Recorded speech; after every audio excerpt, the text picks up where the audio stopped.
We'll just give it a few seconds as people enter.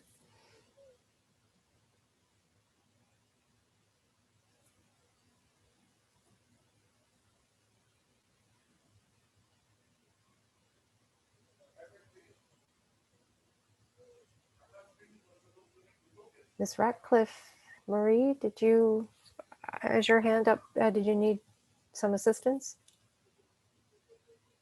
No. Okay, maybe that was just a button pushed.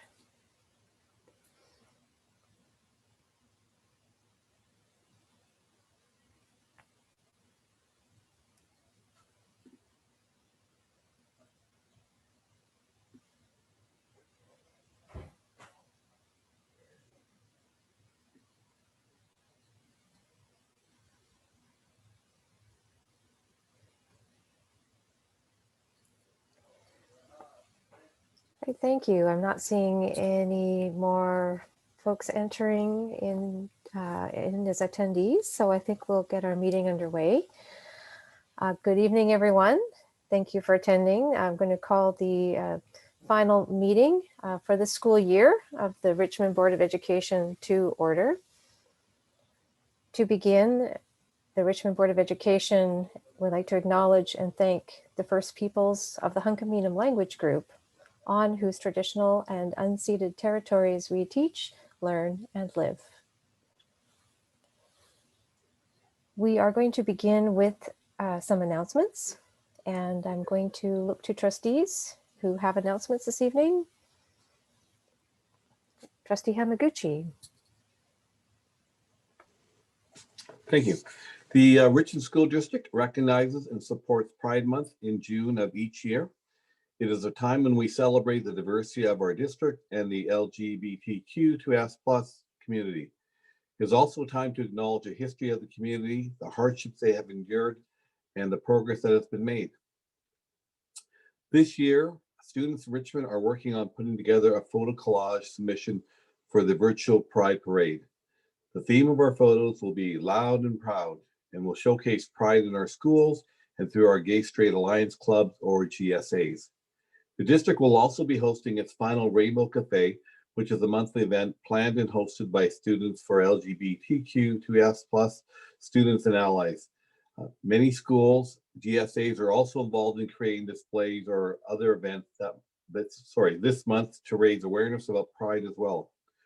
Pride Month is an opportunity to highlight our commitment to our Soji initiative and to supporting our LGBTQ2S+ students, staff, and families. On behalf of the Board of Education, happy Pride Month.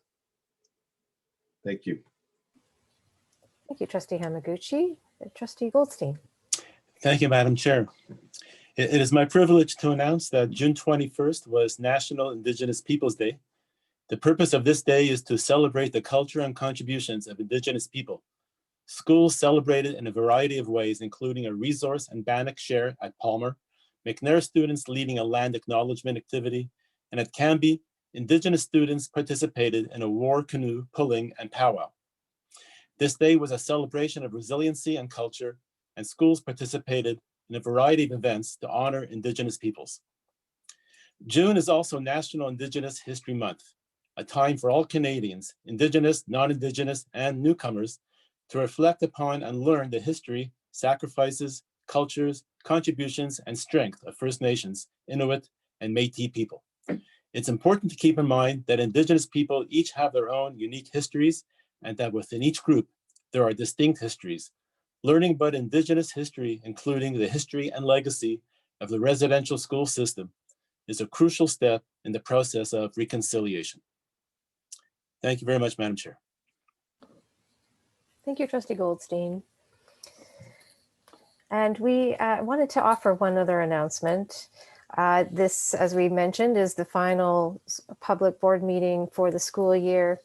It is also the final board meeting for our Secretary Treasurer, Mr. Roy Ueno. And we are happy for Mr. Ueno as he is retiring from this role. And we will be wishing him well in his future endeavors, but wanted to take this opportunity to say an enormous thank you for all that that Mr. Ueno, Roy, that you've brought to the district since you came on board in February 2018. It would be, we won't have time tonight to list all of the ways we're going to miss you, and to list all of the contributions that you've made to our district, but I would like to highlight a couple of things, especially the budget process, which you facilitated and brought on board for us when you came, and including the establishment of the budget advisory group, and has really enhanced our engagement, stakeholder engagement throughout the entire process for our budget. Also, you've been working with our policy committee on numerous policies, which really are at the core of our operations as a district, and including the most recent surplus policy, which the board adopted. And so we're really grateful for that work. There are many other things I think that we could point to, and I think we would just like to let you know that you are leaving this district having built up a lot of good capacity for us, and have really empowered the board in its decision making, its confidence in its decision making on financial matters, and ensuring that our financial decisions are aligned with the priorities that we have set as a district. We are so grateful, and for your support of the board in that regard. So we wish you, we congratulate you on your retirement and wish you all the best in wherever your journey takes you next. Thank you very much. And I'm actually going to, yes, we've got the silent Zoom clap for you. Roy, I'm going to turn things over to you now, actually, to see if there are any further announcements around the meeting and the protocols for the meeting, and whether there are any materials not included in the packages that have been made available to the public this evening. Thank you, Chairperson, and thank you for those kind words. Just a reminder for the public attendees joining the meeting this evening, you will be able to listen to the meeting but not speak or use the chat function during the meeting. An audio video recording will be made available of this meeting after the meeting. For our panelists, please ensure your video is turned off and mics are muted to eliminate background noise unless you're presenting or during question period. There are 2 question periods this evening, and questions sent to the board meeting email account will be read out at that time. For public attendees who have not already submitted questions, there is still an opportunity to submit your questions via the board meetings at sd38.bc.ca email account, or you can post a question using the Q&A feature in Zoom. For our stakeholder panelists, you can turn your audio video on to indicate you have a question regarding agenda items during question period. And Chairperson, there are no other materials that have not been included in the agenda available to the public.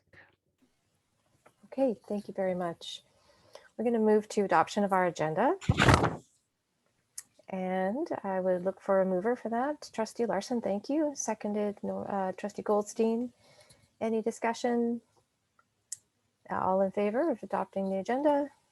Any opposed? Thank you, that's carried. We're going to move to presentations, and we're delighted to have a presentation this evening from the R.C. Palmer Concert Band, and I believe Assistant Superintendent Archer is going to introduce them. Good evening, Trustee Nixon and Board of Education. It is a great pleasure this evening that I introduce Iris Chan, the music teacher at Palmer Secondary, and the concert band from Palmer Secondary. They have achieved the wonderful honor of a gold medal performance at Music Fest Canada this spring. And this is, I won't say everything. I'm just going to share a few things because I'll leave the bulk of the information to Iris to share and the students. But this is a very special honor to have achieved during a COVID year. This is an extracurricular band that consists of grades 8 to 12 students. They meet twice a week at lunch and where they've been preparing for this event. And then they alter their group rehearsals with small group practices that led by the section leaders. Iris has been the music teacher at Palmer for 4 years, and she's just full of energy, and her enthusiasm and her love of music and knowledge of music has really made a difference at the school, and we greatly appreciate that. And back in 2018, the group of grade 8 students actually performed at the KPU International Musical Festival. They won gold there. So there's a history of winning gold here. And they were invited to Music Fest Canada. And then, so they have that invitation. And then this year, the concert band has won gold, and both bands have been invited to next year's celebration at Niagara Falls. And so I personally, and I think we probably all do, have our fingers crossed that they will be able to go there in person rather than it to be a virtual event, which would be really very, very special for everyone. So at this point, it's my pleasure to turn it over to Iris and for her to give you a bit more information about what they've done and their tremendous accomplishment. Welcome, Iris. Thank you. Thank you, Lynn, for such a warm and such a powerful introduction for our group. We're so honored to be here and to receive this recognition coming from school trustee, coming from school board of Richmond. It really is a community effort of my students coming together and their previous teachers from elementary and other subjects to have leaders in Richmond that are diligent, that are passionate and kind. Here I will just receive a gold plaque from Toronto. And this is a national goal that we have achieved, as well as our honors award for Stacy and Nina. It's a privilege to be able to show them the awards here.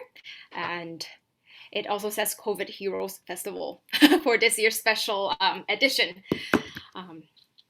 Yeah, it's been such a journey to go through the pandemic, and we have to find our safety measures, including ordering musician masks and using bell mask and puppy pads for instruments so that captures the aerosol and reduce any risk that was carried through. We're super lucky that we're able to do this during this year. So thank you very much for our school board support. May I introduce a preview of our performance, if that's okay.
Yes, thank you for this opportunity. Ms. Jan, thank you. It's Sandra here. Thank you so much. Do you have some students with you this evening? Yes, I do. I'm actually wondering if they're able to turn on the cameras and say hi to everyone. I see that some of my section leaders are also on the panelists. That'd be wonderful. And trustees may want to say hello or ask a question. Oh, there's Nina, there's Matthew. There's Yuan and Stacy. They all in charge of sections of their own, and they are mainly in grade 10 and grade 11s. And running sectionals mean they're planning out the rehearsal in small group before we come together in a big group. So we alter this during our lunch time. For whoever who's up for this challenge are welcome to attend. And these are my section leaders who are running the different instrument section in the smaller groups before we come together once a week to rehearse our bigger pieces together. Wow, welcome everybody. Thank you for being here tonight. We're so excited to be able to meet some of you in person, and those sounds like you are leaders in your group and are doing a lot of the organizing, and we're grateful that you could come and say hello to us here this evening. Did any of you have anything you wanted to share with us about your experience, or yeah, anything you'd like to say? And if you're not sure, we can also see, oh, yeah, I heard somebody there. I guess it's been definitely a really rewarding experience. I mean, I think as sectional leaders, we had to do a lot of planning, like making practice schedules, since we only had like lunch times, right? And I think just overall us coming together and being able to produce music together has been such a like memorable experience that I'll definitely cherish forever. Yeah. Thank you. Thank you very much. What a challenge to continue making music during this really challenging year. So important to try to find ways to keep making music. And I was impressed with the ways you had to be creative in terms of the safety protocols, what you managed to do in order to be able to continue to play together. Would anyone else like to speak, or I can see if trustees would like to say anything? I see Trustee Tablotny. Go ahead. Yes, actually, that first piece that you showed, I have played that, and I know it's very difficult. So I'm really impressed. I didn't hear any honks or anything. It just sounded fantastic. So I'm not surprised that you won gold, and I really find the mask thing interesting. I'm wondering if any of the students here play the flute, because that's what I play. And I just, I can't imagine playing with a mask on like that. So I have to commend you for doing that and suffering through the mask thing. And also you mentioned puppy pads. I'm just wondering what you were talking about, how you were using those, because my son is actually in a band. He plays a trombone, and just curious how you're using puppy pads.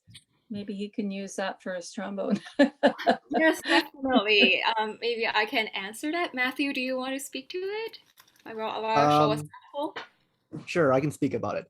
So referring to brass section, we use this puppy pads to empty our spit before playing or during what we're playing, which is like Miss Chan is showing. The puppy pads will be on the floor in front of us below our stand, where we can just empty or spit in every time it just makes those weird noises. I should have been buying puppy pads all along then when he was practicing. That would have been good. Save my carpet and my flooring. I think you guys did a wonderful job, and congratulations. That's Music Fest Canada is a huge deal, and to win gold, that's amazing. So Thanks. Trustee Larson, I saw your hand.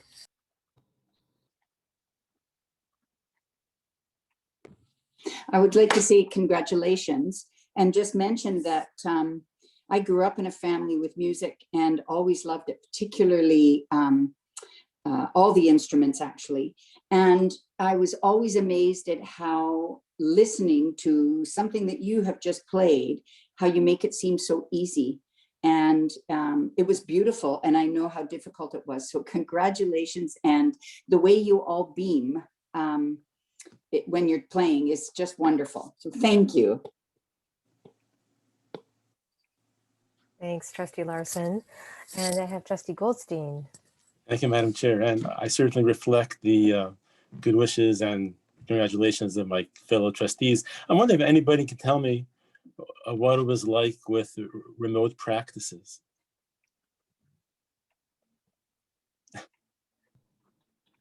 Were there any remote practices? There were, fortunately, we can meet in person because given our space, we're able to spread out in two rooms.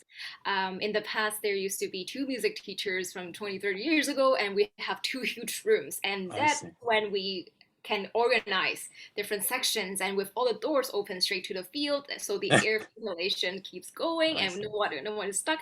The lunchtime is just perfect. We don't want to be stuck in the room for more than like 40 minutes per se. That's according to the BC safety standard. And we just pop everything open and just with our safety measures item to keep going and power through this additional challenge. Well, my hat's off to you for juggling all that. Thank you very much. Okay, Trustee Lee and then Trustee Sargent. Everybody has a comment or a Sandra. question. It's exciting. Yeah. Thank you, Sandra. Thank you, Nina. Thank you, Matthew. I have been dying to ask this question, and because I have seen it on the screen, that band of Palmer played, and tonight as well. When I was in school, the only musical instrument that would allow me to go near in the band is that little triangle with a little stick. Now, what is that called, Nina? Iris, I mean. It's called a beater, the triangle beater. That's actually one of the hardest instruments to play, Trustee Lee. Oh, you just made me feel so good. And our band tonight, do they have that instrument in play? Yes. Oh. You might see in the full version, there's a lot of different instruments that's covered in the percussion section. And we had 3 or 4 different musicians coming from different sections to move to the back for our last song to cover some of the parts, including cymbals and a lot of different toys. Same thing. When I was in school, they always make me go to the back. Thank you so much. You're multi-talented. Thank you. Thank you. That's a good thing. Hey, Trustee Sargent. Thank you. Well, to the students, you're an inspiration, really, to go through a pandemic, an emergent pandemic, and figure out a way to have such lovely smiles on your faces and to enjoy music and just come out at the end of the year where you just gave it your all and you didn't give up, and your resiliency will see you through life. Unfortunately, this year was difficult, but it also taught us a lot of things. And I think your resiliency will carry you forward throughout your whole life.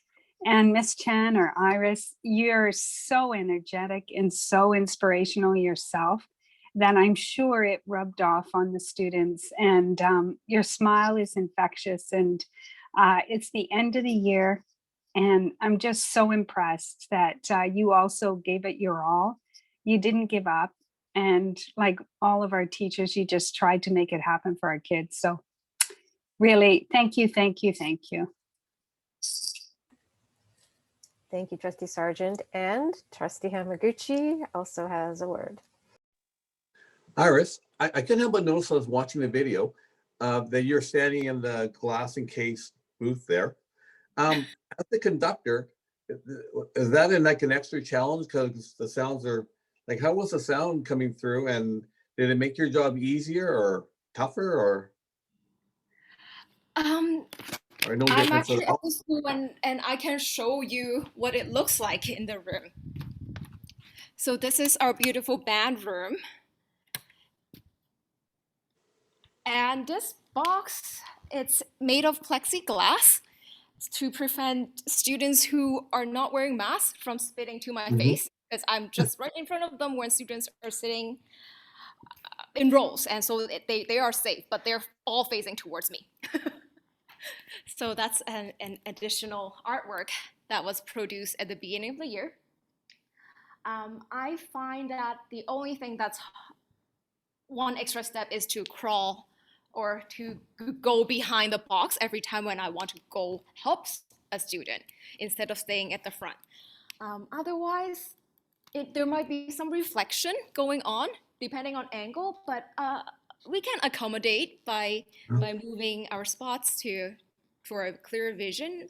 Sound-wise, surprisingly, it's okay. It's actually helped me to produce a bigger voice because of the resonating box there. Okay. Also, just want to say congratulations on your awards this year. And, I feel bad for the grade 12 when you talk about, possibly going to Niagara Falls next year. I'm so pleased that you folks will be able to go.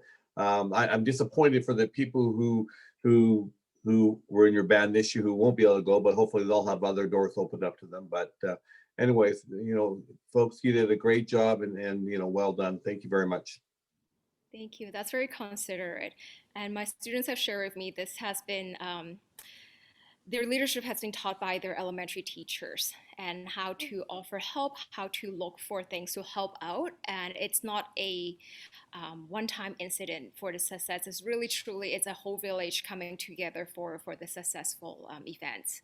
So I'm really appreciative for your support and how you all are contributing to our learning environment in many, many ways.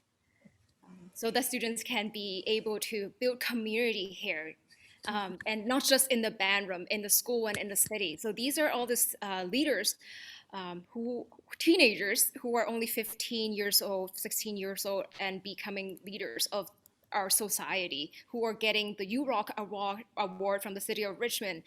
And it's these kids that I feel so lucky that I get to work with them. So thank you. And we feel very lucky to have teachers like you working with our students and encouraging and nurturing them in their development, but also in their leadership. Absolutely. So students, those of you who were here tonight, you're the section leads, you're the leaders. Just want to echo the congratulations that my fellow trustees have offered. Congratulations to all of you on your achievement this year. And I hope that you will pass along our congratulations to all of your fellow band members, please. If there's a way, maybe you could let our staff know how we could view the full performance and the other performances. I know there's more than one. We'd love to take a look and listen, and want to wish you all a really happy summer. Thank you for coming tonight.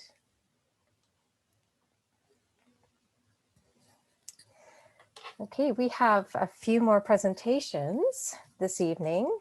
So as we bid farewell to our RC Palmer students, we are going to move to presentation by Ms. Kim Nowitzki. And just give Ms. Nowitzki a moment to join us with camera and mic. Welcome. Hi. Hi. Can you hear me okay? Yes, we can. Thanks very much. We'll turn it to you. Thank you.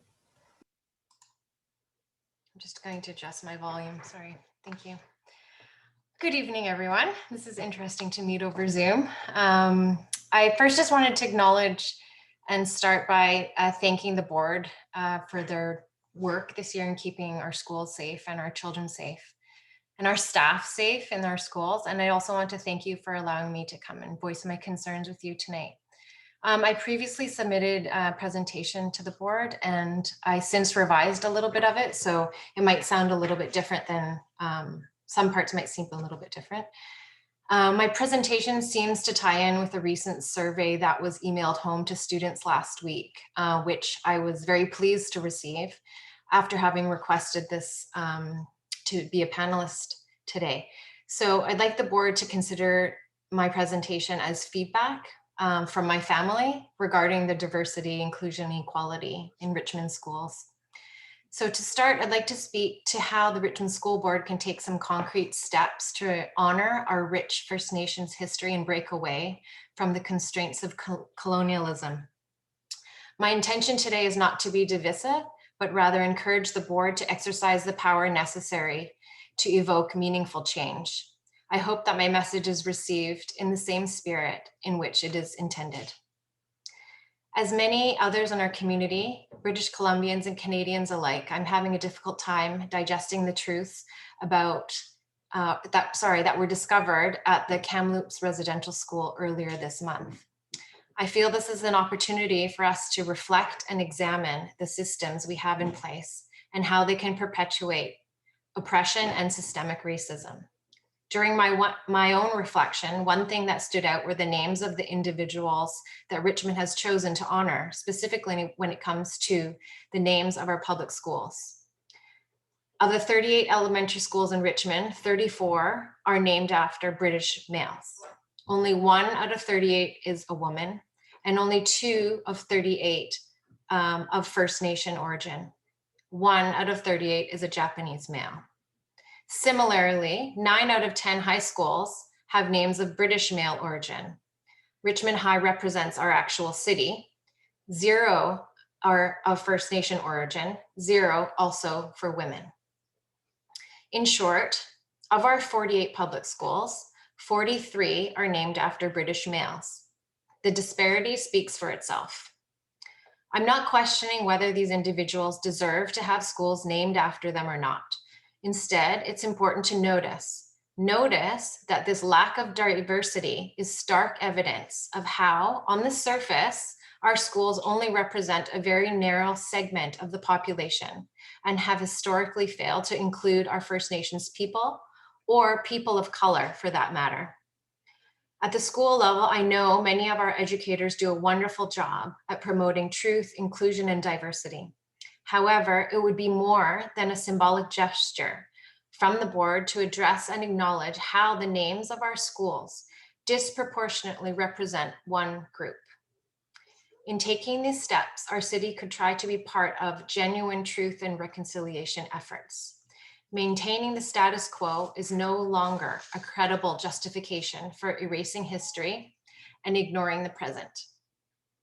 In being overtly exclusive, the system, which includes the criteria used to name the schools, is blatantly sexist and racist. Therefore, I would like to make the following proposals.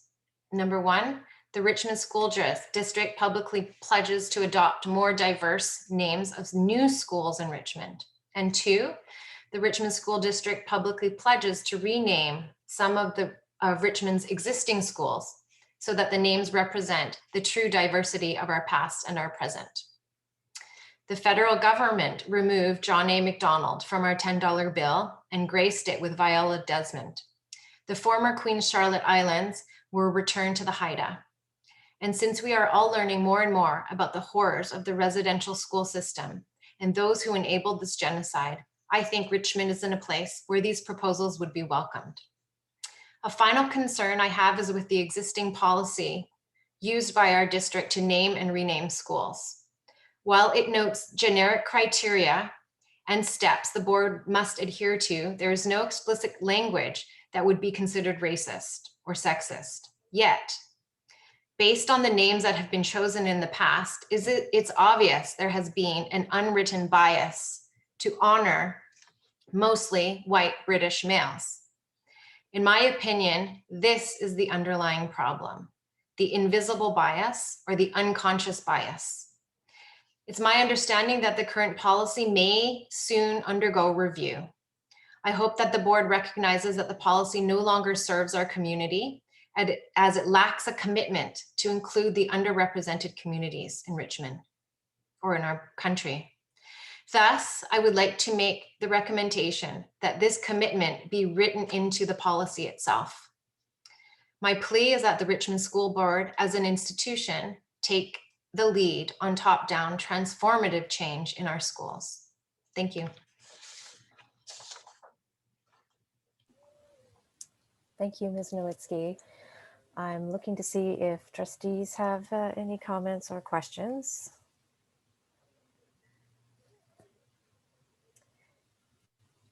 Ms. Nowitzki, we appreciate you. Oh, sorry, I see a hand. Trustee Hamaguchi, yes, go ahead. Sorry, just need to unmute. Thanks for the presentation. I mean, obviously, this has been in the news, and there's been a lot of discussion about the naming of schools, and we do have a policy, and we are always revisiting our policies, and this is probably one that may need to be revisited. So I trust that we will be forwarding this to staff for further discussion, and from that, hopefully you get some recommendations from staff as to how to best sort of address this situation. Right. But anyways, Kim, thank you very much for your presentation. And I think, you know, sentiments you share are also shared by others out in the community as well. So thank you. Thanks. Trustee Tablatny? Yes, I thought there was someone else before me, but yeah, I want to say thank you for, pointing out all of, that there are some British males, quite a few, and only one First Nations person and one woman. And it's interesting because all of those, schools were named in different times, and we're moving into a different day and age, and we are also, looking at we're looking at a number of things, including our anti-racism,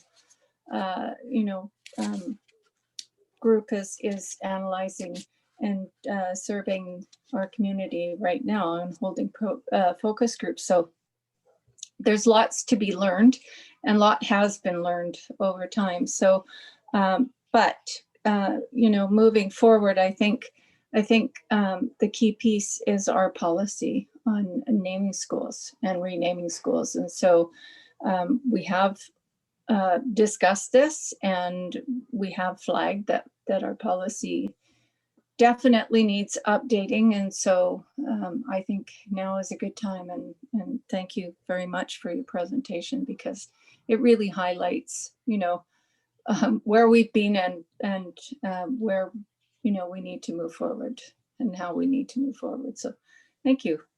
I appreciated the brief. Thank you.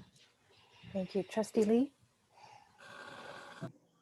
Thank you, Chair Sandra. Thank you, Ms. Kowalski, for your presentation. I totally got your message about naming new schools, renaming some of our schools, and write that into our policies.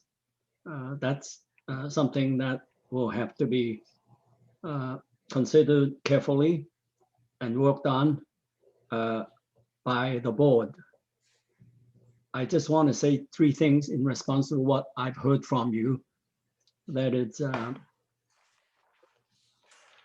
made a impact on me.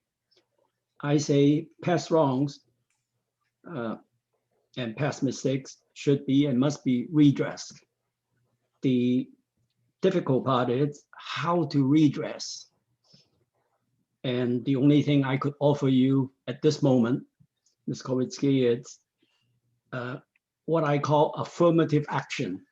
If I were to assume that's to be understood by, for example, someone like yourself, affirmative action should be given priority whenever it comes down to one interest competing with another interest.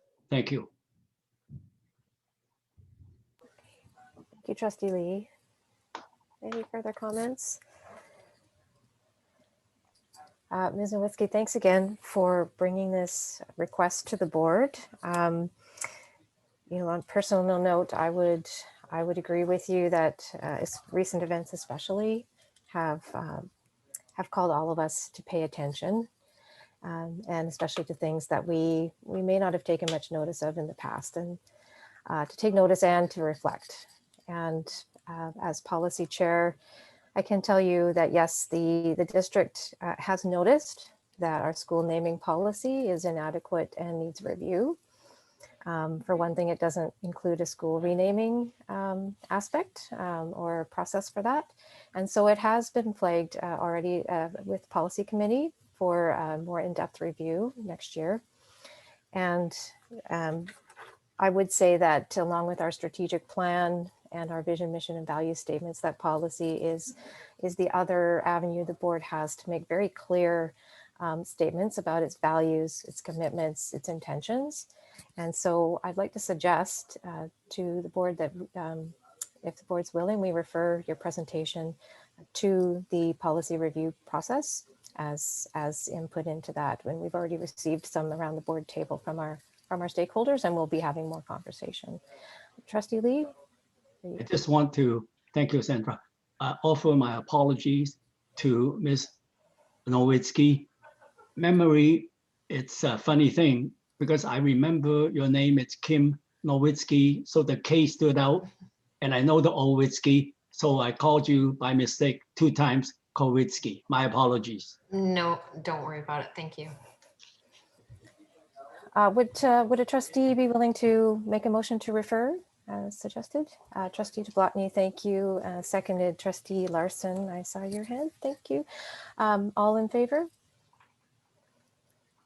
Great, thank you very much. That's unanimous, and we will ensure that that the requests that you have and the reflections that you've offered us, Ms. Nowitzki, are included in the discussions as we go forward. Okay, thank you very much. Thank you. Have a good evening. Our next presentation is Ms. Chantal Lee of the BC Youth Council, Student Reps BC Delegate presentation. Thank you, Madam Chair. It is an honor to be here. And before starting my presentation, I'd like to thank the board for giving BC Youth Council the time to present our new ideas for the Student Reps campaign. And I believe I previously sent our presentation slides to the board, so it will be great if it can be projected to the meeting. Thank you very much. We'll be starting off with a round of self-introductions of our delegation. My name is Chantal Lee, and I am a grade 11 student at Richmond Secondary School. Hi everyone, my name is Christy and I am a grade 10 student at McRoberts. My name is Serena and I'm a grade 11 student at Steveston, London. Hi everyone, my name is Emma Lowe. I'm a grade 11 student at Richmond Secondary School. Hello everyone, I'm Karen. I'm also a grade 11 student at Richmond Secondary School. So to open today's presentation, we will begin with the table of contents. Next slide, please.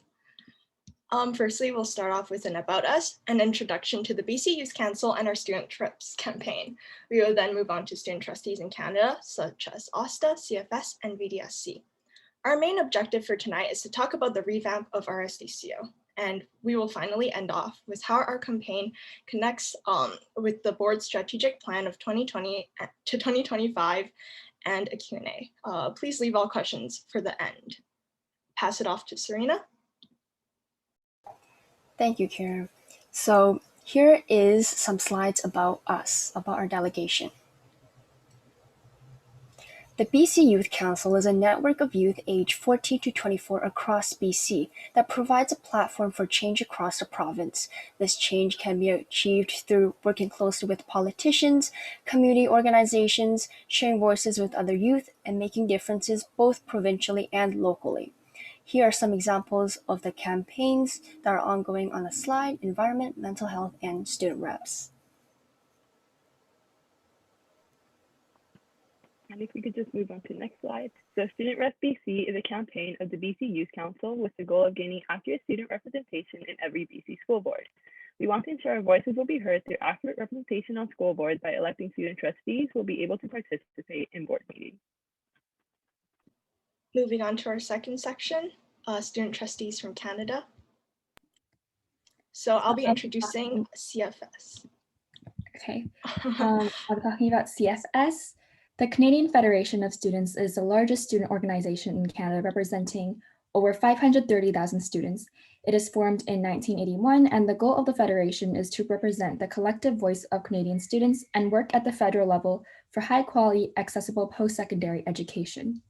Due to CFS being able to represent Canadian students accurately through testifying to dozens of House of Commons committees, the government was able to more effectively allocate funds for students and invest in beneficial programs while keeping up with changing times.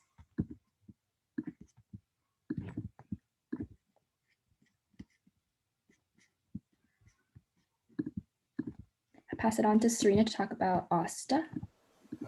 OSTA is an independent, nonpartisan organization formed with democratically elected student representatives in both grade 11 and 12. They believe in the power of student voice, and they work with the local and provincial communities to ensure that students are the priority. Furthermore, the Vancouver District Student Council has also implemented student trustees that bring up issues students are concerned about. The VDSC's goal is to provide student input in the planning and decision-making of the district.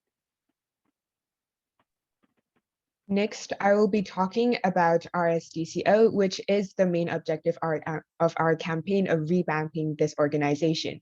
I will be providing some background information on RSDCO, which is an organization that existed beforehand.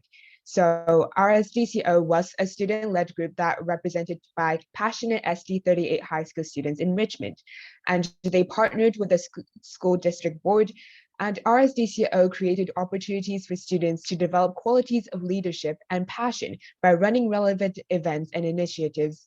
Not only that, but RSDCO also strive to provide networking opportunities for students and to promote peer-to-peer mentorship, as well as collective student representation from youth in Richmond.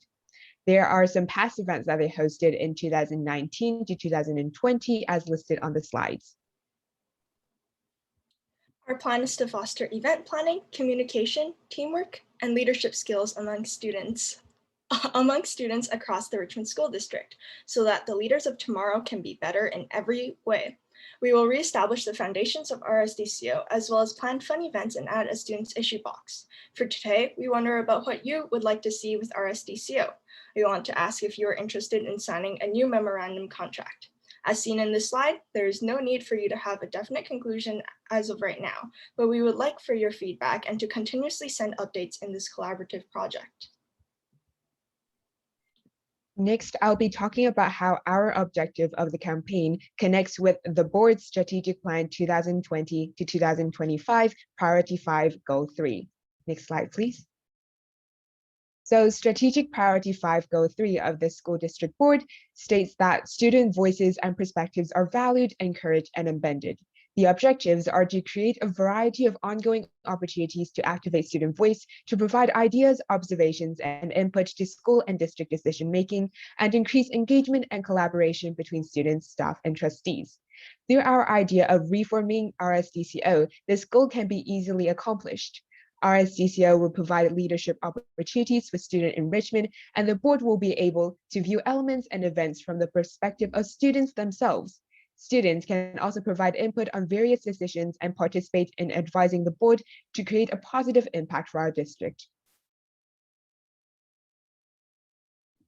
So now is our designated time for any questions that anyone might have.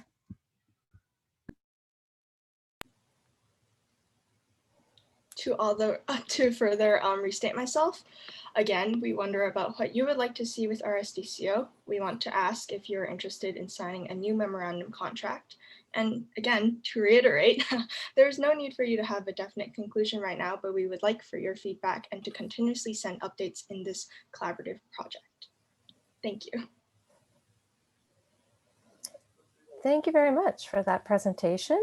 Very clear, very well organized, and I see already a couple of trustees who may have a comment or question. Trustee Larson.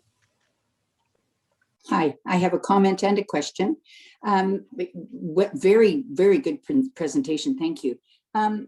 So would you, as student trustees, would you represent kindergarten to grade 12, or would it be more senior students? I will be answering that question. Thank you, Ms. Larson. So mostly we'll be looking to represent secondary school students, so from grade 8 to 12. Okay. And I'm always curious about this because I worked in a secondary school in our district for 4 years. And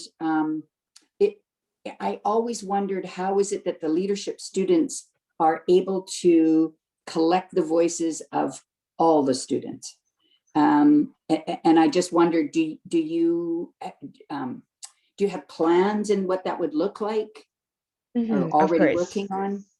So one thing would be looking to implement is something called Students Issue Box, which is present in the Vancouver district. So basically in every school, there is this student issue box where any student can submit their issues, concerns, or questions towards the board. And each representative from the school will be collecting these comments, questions, and concerns and bringing it to the board and the larger group to discuss and present. Oh, good. Okay, thank you very much. Thank you. Hey, Trustee Sargent, you're next. Thank you very much for your presentation. Very succinct, to the point, and well presented. Appreciate that, and appreciate the work that you've done over the last year as well. I'm not sure about re-signing a memorandum or an agreement. I'm not sure if we signed that or if we have that, but I know one thing's for sure. As you noted, it's a big goal of ours in our strategic plan.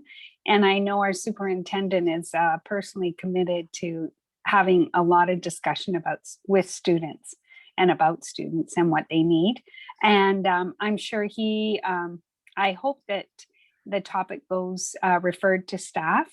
That's my hope. And I know that he and his team will be brainstorming ways of increasing student voice. And I'm sure you'll be part of that brainstorming. So I don't know if the superintendent has anything to add at this time, but I'm hoping that this presentation is referred to staff. Thank you. I see other trustee hands. I'm just going to offer the opportunity for our superintendent to respond.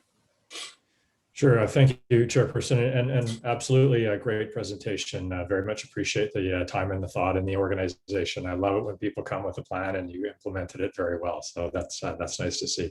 Yeah, as Trustee Sargent said, there is a very clear goal and objective within the strategic plan, and I am taking ownership of that as part of my work. So I'm excited to do that. What we'll be looking at in the fall is trying to find ways to bring in as a diverse number and type of students as we possibly can in a number of different ways.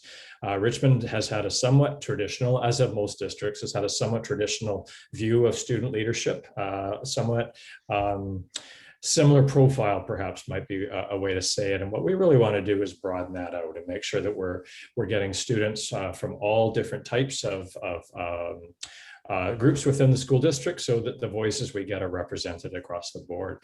So I absolutely am hopeful that the board will refer this back to staff so that I can spend some time looking at your proposal a little bit more and considering how some or all of this potentially could be integrated into what it is we'll be looking at and starting in the fall. So thank you. Thank you, Mr. Robinson. Trustee Lee, you're next. Thank you. I want to thank the 4 students that are here tonight, Chantel, Karen, Christy, and Serena. And if I may ask our superintendent, Mr. Robinson, am I assuming right that the slide presentation was made available to us, school board, probably several days ago? I'm not aware of that, Trustee Lee. So I'm not sure. So what I will do is make sure that we get a copy to trustees following the meeting. You read my mind. Thank you. No problem. Thank you. Trustee Toplotny? Yes, well, you know, your presentation was very well put together, and I appreciate, you know, everything that you're trying to do in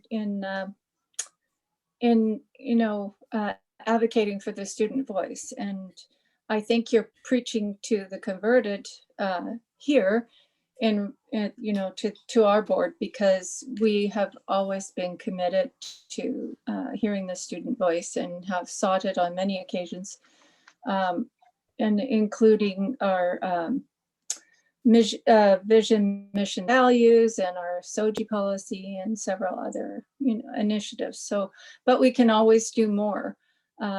So I appreciate, you know, what you have put forward here, and I will actually move a motion to refer this to our staff to you know, look at your presentation and your model and take it into consideration. So thank you very much. Thank you, Trustee Toplotny. Trustee Goldstein, are you waiting for your turn to speak, or are you seconding the? Well, I'm seconding. Okay. Thank you. Is there any discussion on that?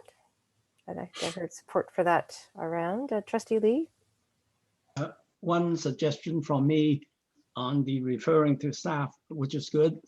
But the students that were here tonight, it might help us, and it might help our staff to sort of review your presentation. If you could make it known, what is it that you want as an outcome? Because I think I caught every word of the presentation, but I still wouldn't know what is it that you want to happen in a year, 2 years, or whatever. So perhaps, Trustee Lee, we could hold that question, and we'll just make a decision on the motion to refer, and then we can go back to your question. Any other discussion on the motion to refer? Okay, we'll just call the question. All in favor? Great, that's unanimous. And so we'll look forward to hearing from staff in the fall with some recommendations and for broadly about how we can achieve our goal from our strategic plan of increasing student voice in matters for the district, and take your presentation and your information into account. So why don't we go back to Trustee Lee to your question, and Trustee Goldstein, just checking that you still have a comment you wish to make? No, that's fine. It's being covered off. Thank you. Okay. So your question, Trustee Lee, was to do with the what the ask is, what the students would like to see happen. Sorry, we can't hear you, Trustee Lee. I guess it would make it easier for our staff to get the teeth into your presentation if you could follow up with what is it that you want to happen as a result of the presentation. What is that you are wanting to happen? Thank you, Trustee Lee, for that question. I will be answering it. So I think a very straightforward answer would be the revamp of RSDCO. To be more specific, we would like to see that there is a sustainable student voice inside, and that students are representative in the board.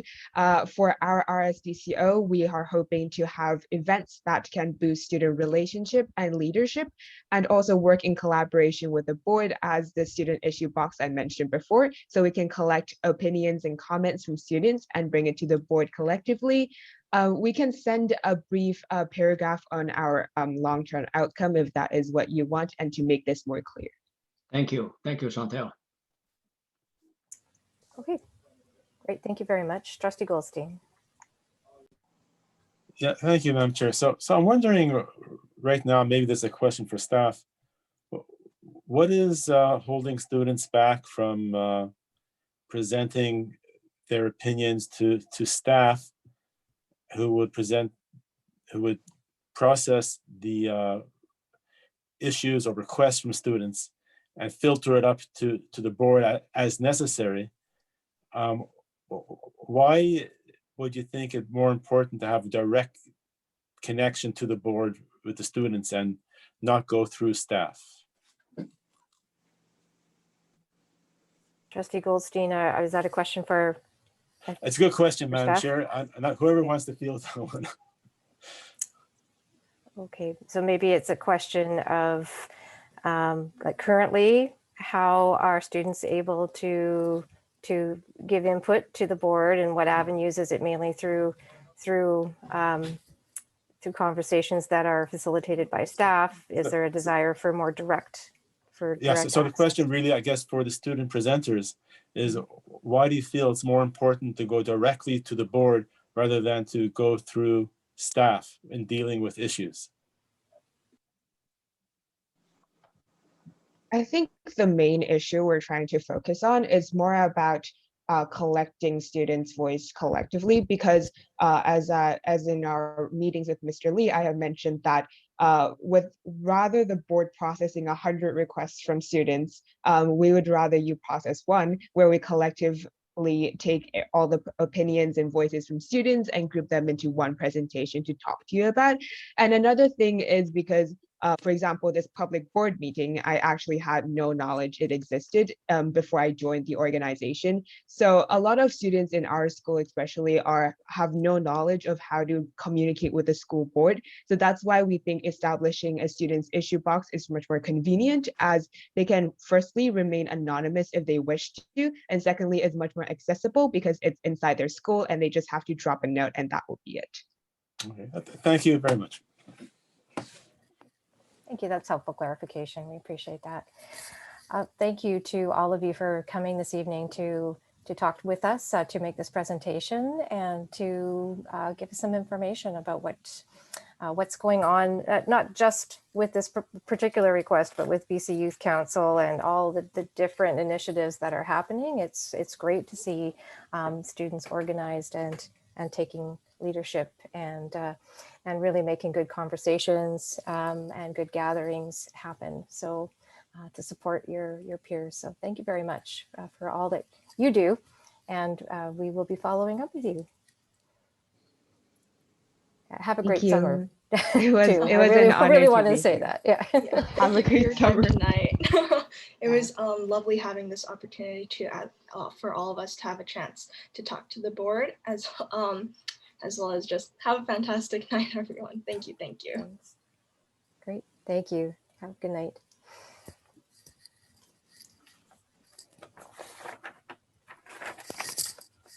Okay.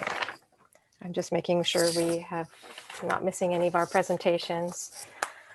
Okay, we're going to move to the next section of our agenda, and we don't have any briefs this evening, and so this is our first question time where we'll take questions from attendees. I'm going to check with staff who are monitoring to see if we have any questions either from panelists or from our attendees.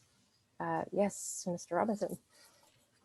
Thank you, Chairperson. At this time, there are no questions in the Q&A. Perhaps we could pause for a moment just in case somebody is wanting to type something in. There was one question in the email box to the school district, and the question was asking how one goes about becoming a trustee. And so I've responded directly to that person, letting them know about the municipal elections and where they can find additional information about that. So I've responded offline to that.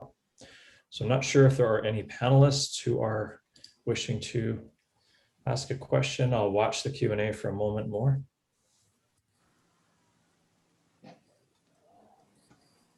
Okay, not seeing any other hands, any other questions coming in.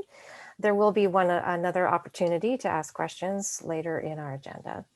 So we'll move on. We're going to forgo a communications break and move to our executive report. Superintendent?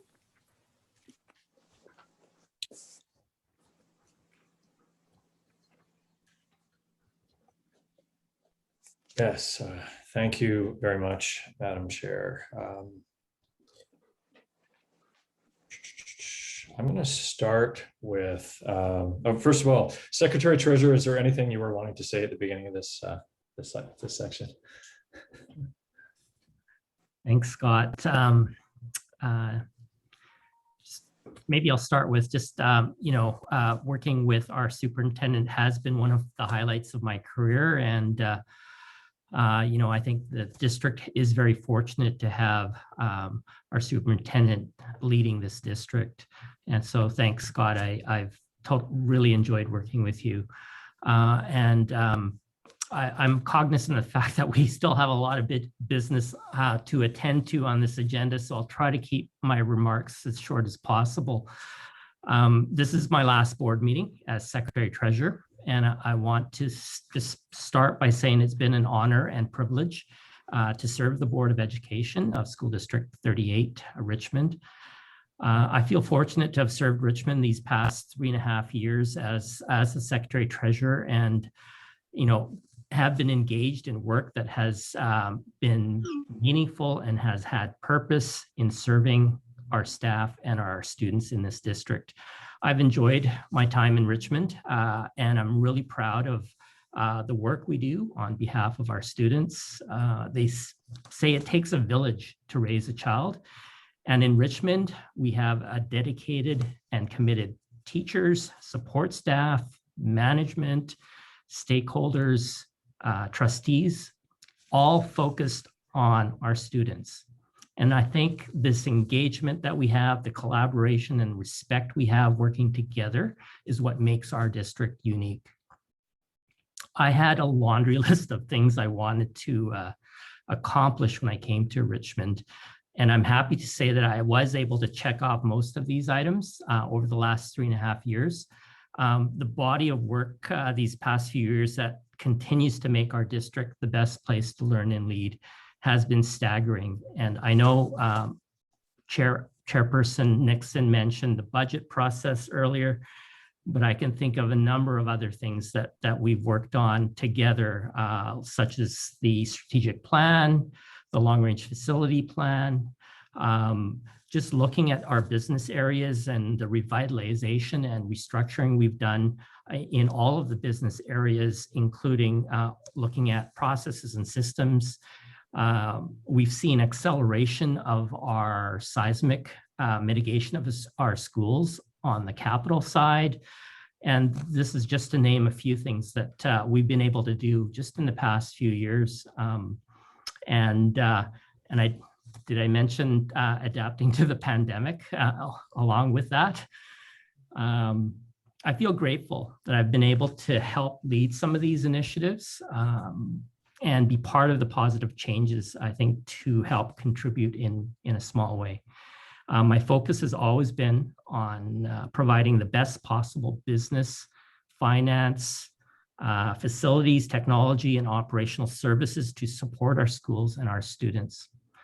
Everything we've done in business services has had that lens, and I want to take an opportunity tonight to thank my business operations teams for not losing sight of that objective. It's been a team effort, and I will really miss being part of those teams. To our trustees, I wish we could have had my last board meeting in person to see you all actually in person rather than over Zoom. I want to take an opportunity to thank each of you for placing your unwavering trust and confidence in me. As a board, you've always put our students first, and we've been able to navigate the many challenges facing our district with care, thoughtfulness, and always advocating for what's the best for our district. We've got a dedicated team of district leaders, and it's been a privilege to be part of a strong senior executive team under the leadership of our superintendent and to be of service to our board. Just want to mention that just as I've had great teams supporting me in this district, I've had the support of my family and friends throughout my career. And in particular, I just want to acknowledge my wife, Winnie. No question, I would not have been able to do the kind of work and the time commitment needed for our district and throughout my career without her love and support. And she's been the rock of my family. Finally, I just want to say that Richmond has been my home. It's where I grew up, did my schooling. It's where Winnie and I raised our 2 boys. And so it feels, I'm really grateful that it feels like I've come full circle and been able to finish my career in our district. And I'm very proud of what our district stands for and what the work we do. And so I will always treasure my time in this district. Thank you.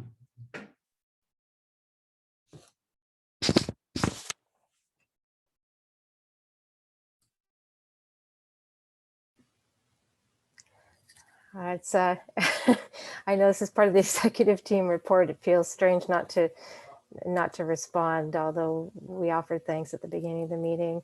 Roy, if I could just say, and I'm pretty sure I speak for, I'll speak for the board, but I'm pretty sure the sentiment is widely held that you have contributed to our school district in much more than a small way, as you had wanted to put it. You've been an integral member of our senior team, and we're going to miss you immensely.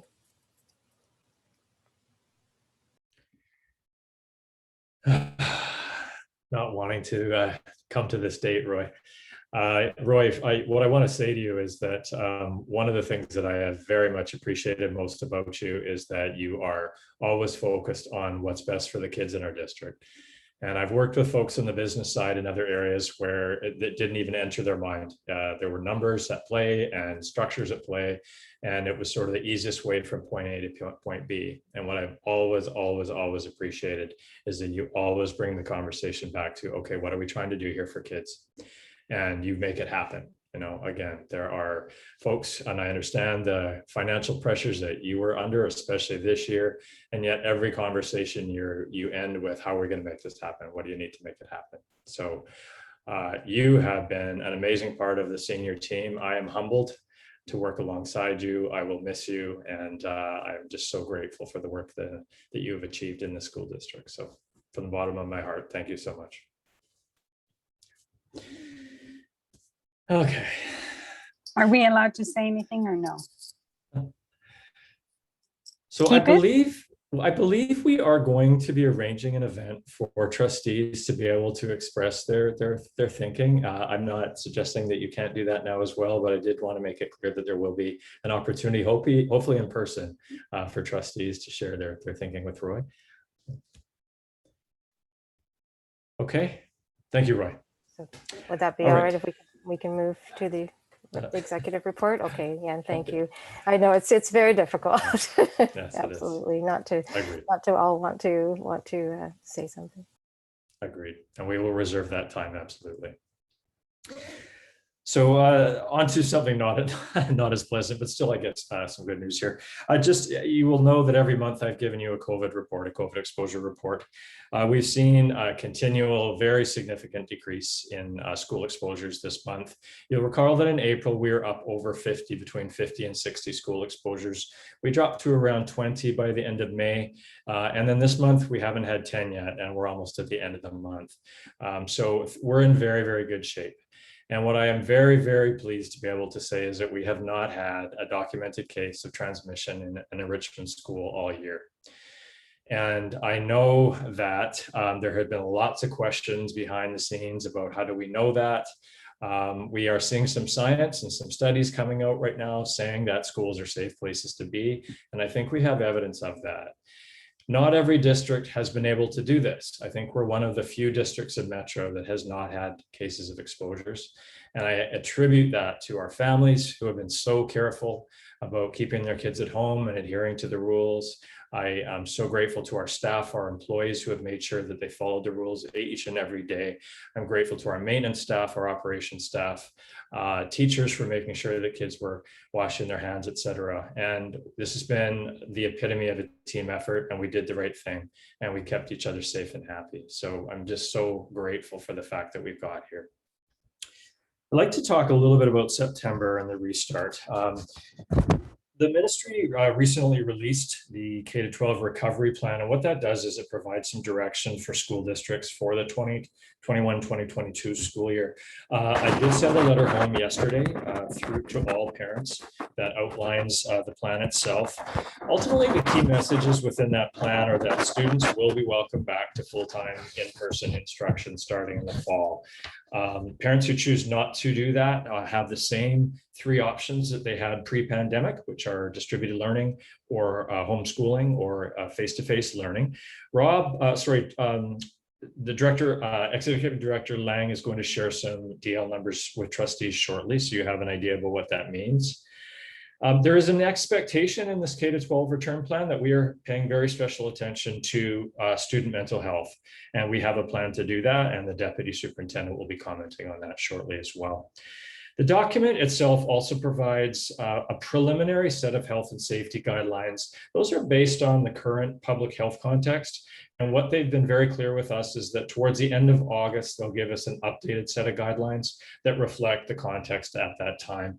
And when we receive those, what we'll be doing is sharing that out with all our parent community and all our employees so that everybody's very aware of what things are going to look like for September. I think it's important that we celebrate. We need to be celebrating that we are getting all our kids back in schools in September. This is monumental. And it's very easy, I think, for us to be focused on how hard this has been and things that have been challenging. But the reality is at this point, we are looking at having over 99% of our kids coming back to face-to-face learning. That is incredible when you think about it. So many jurisdictions around Canada and outside of Canada have had their kids at home for months and months and months on end, and they've seen the results of that. And in British Columbia, we kept our kids in school. I want to be clear that that was not easy. That has been incredibly challenging for the folks in the schools who had to do the right things to keep our kids in schools. And I want to thank those people. I will be thanking employees in a different way with a letter. But I want to be very clear that I think we are well positioned to go into the fall. I look forward to the fall with a great deal of excitement and joy, frankly. And I know that we're going to end up in a very good place very quickly. So with that being said, I'm going to pass things over to the Deputy Superintendent, who's going to talk a little bit about the transition and some of the supports that the district is planning to offer. Thank you, Scott. So as mentioned, the board and staff are very grateful for all of the reasons that the superintendent just commented on. And we're very, very excited and encouraged by the fact that it's going to look a lot like normal school next year. We're heartwarmed and full of joy with that reality.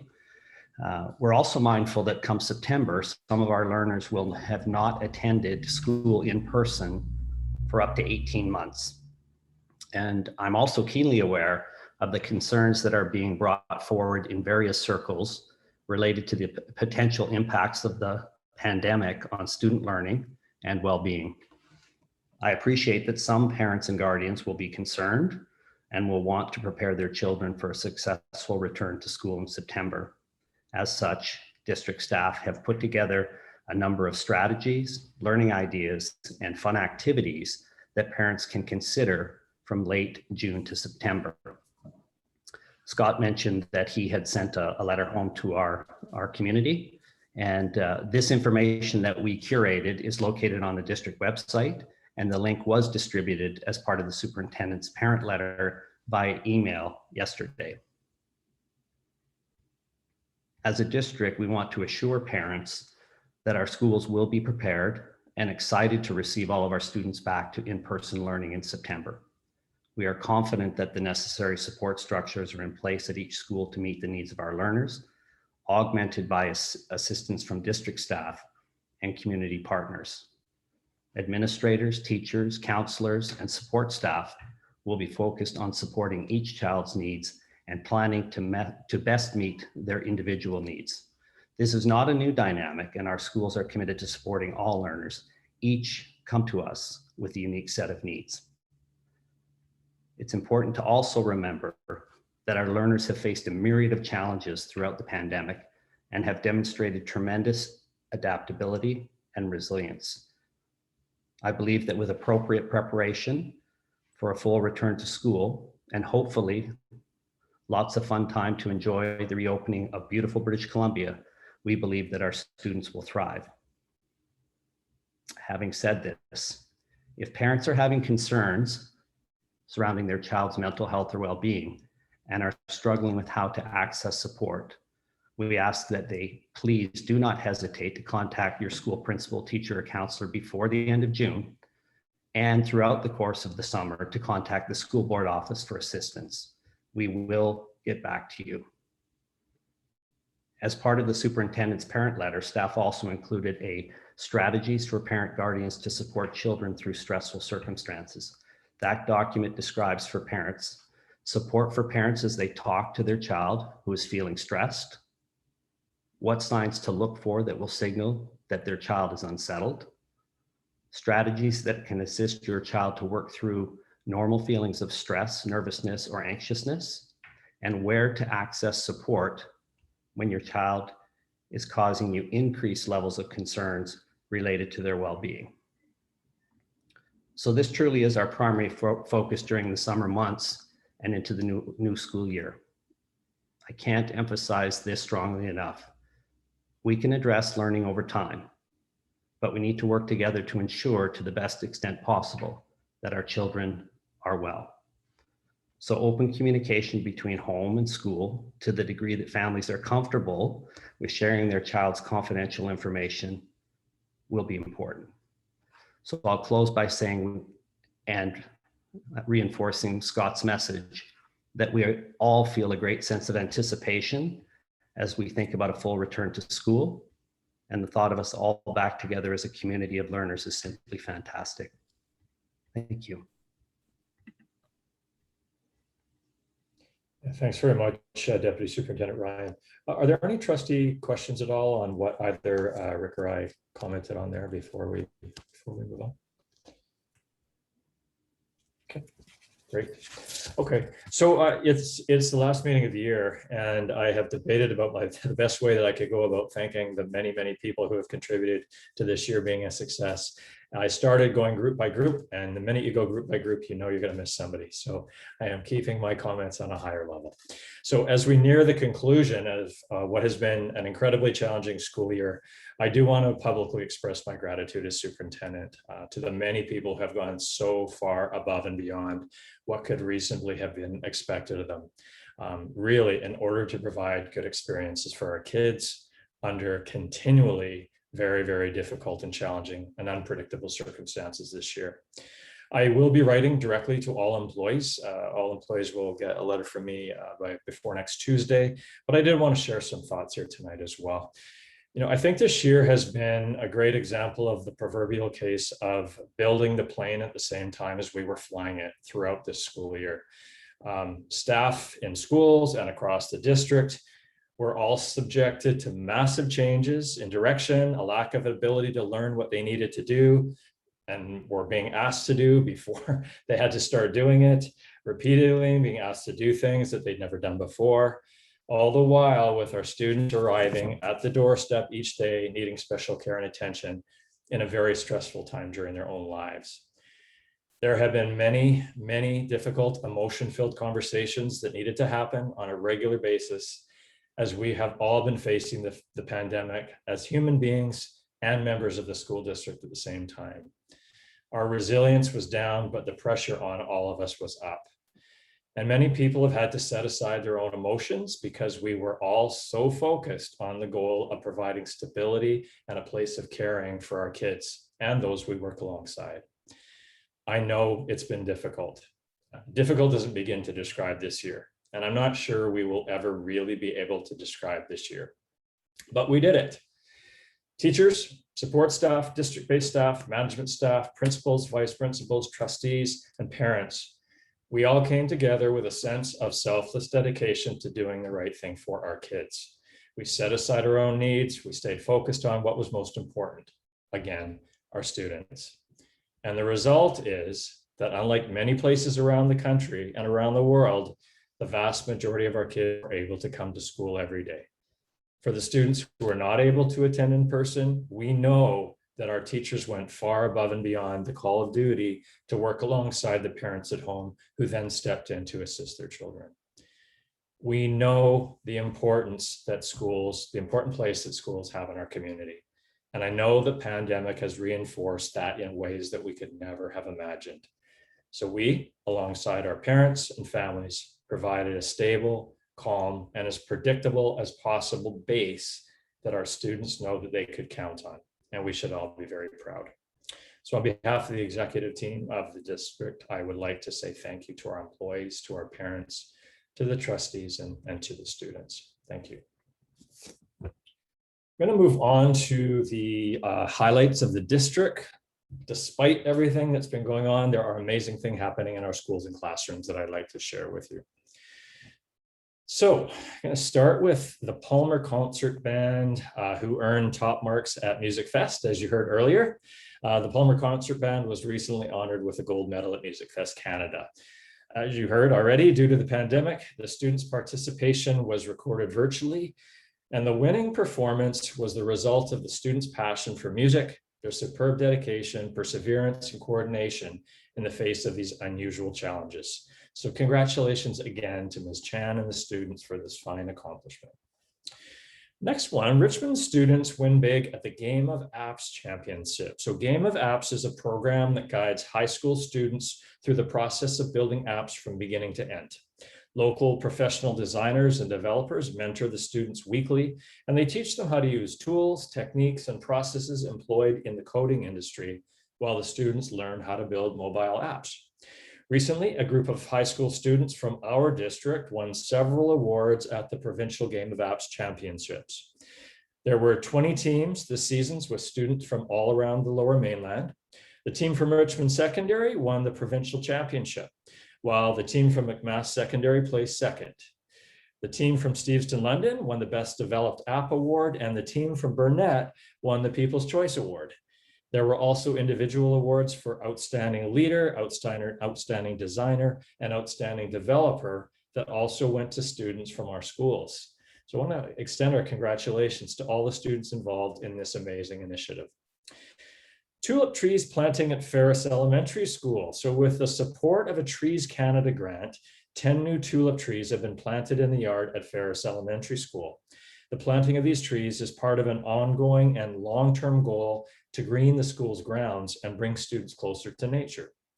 Students have been getting hands-on experience working outdoors by placing and spreading wood chips, filling up gator bags, watering the new tulip trees, and creating a welcoming environment for their new trees. Beautiful.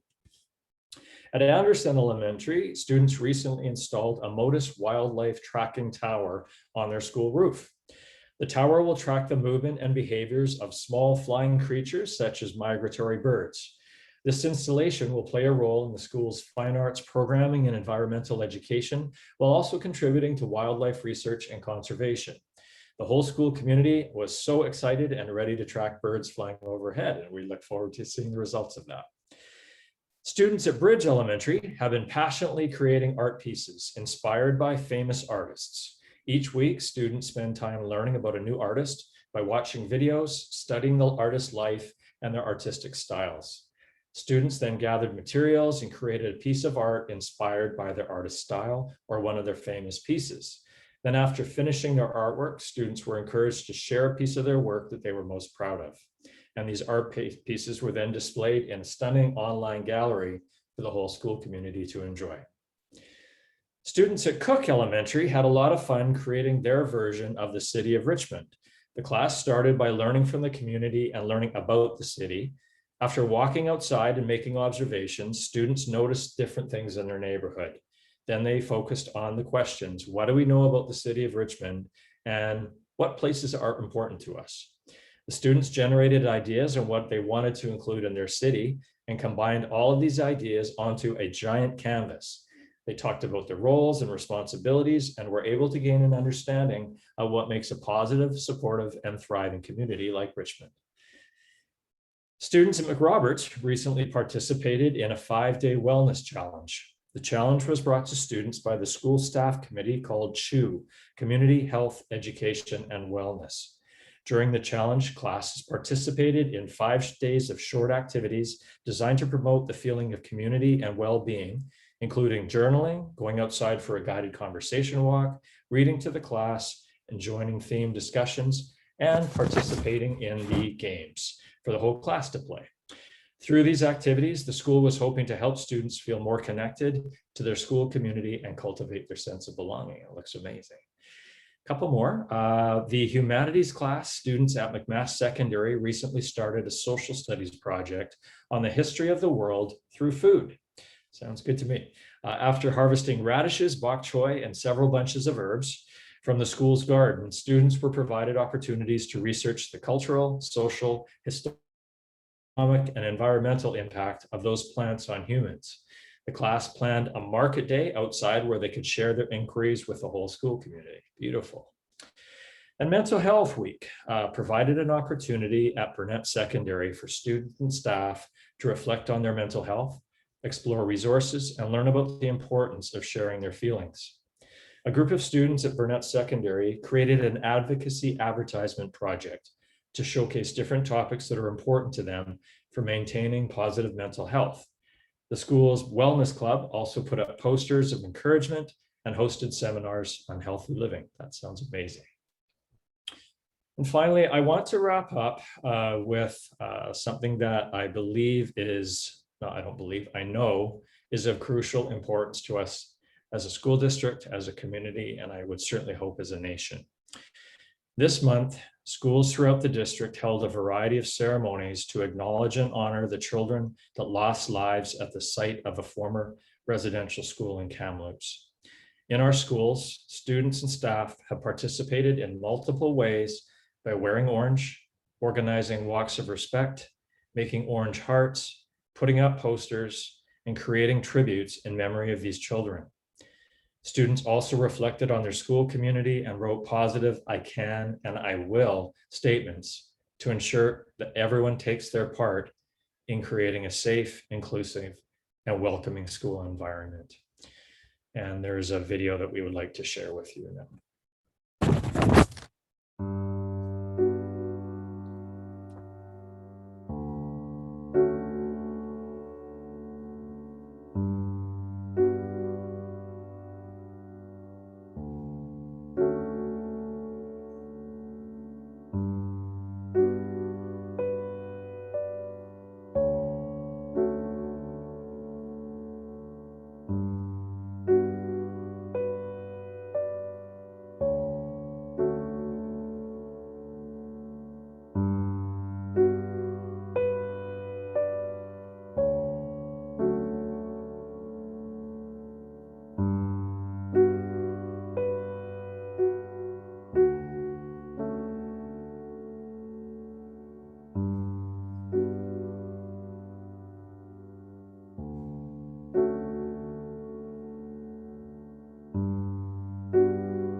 Thank you. I believe that's the conclusion of the executive report. As always, appreciate that we finish by highlighting so much of the learning, but also the ways that schools are demonstrating care and compassion for each other, their school communities, their neighborhoods, and for the environment, and then, of course, especially as we just saw, for people and communities and our whole nation being affected by the tragedy in Kamloops. Thanks. Taking a deep breath. We do need to move on with our meeting. So we're going to approve minutes from our May meetings. There's minutes attached, the regular meeting of the board, which was held Wednesday, May 26th, here for approval. Can I get a mover? Trustee Larson, thanks. Seconded Trustee Hamaguchi. Any discussion? Okay. Trustee Goldstein, yes. Thank you, Madam Chair. Just a minor request for a, I believe a correction. On the bottom of page 10, it says there was consensus for the 3 readings. I believe it should read there was a unanimous consensus.